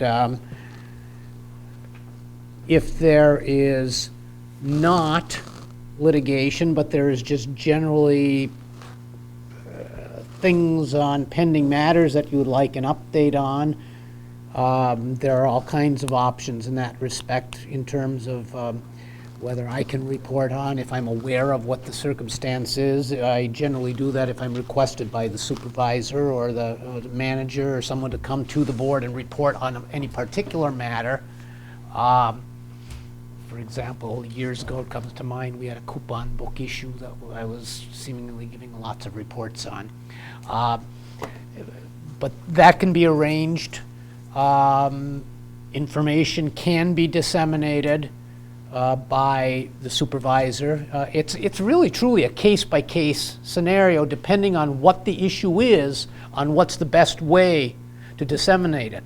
But communication is key, and if there's anything, if you know, as things come up, I guess I'd encourage you to get that information to the supervisor or the township manager to pass it along to me in terms of an inquiry of what works best for the particular situation at hand. But there are many different options and possibilities, and it is critically important for the whole board to have that information.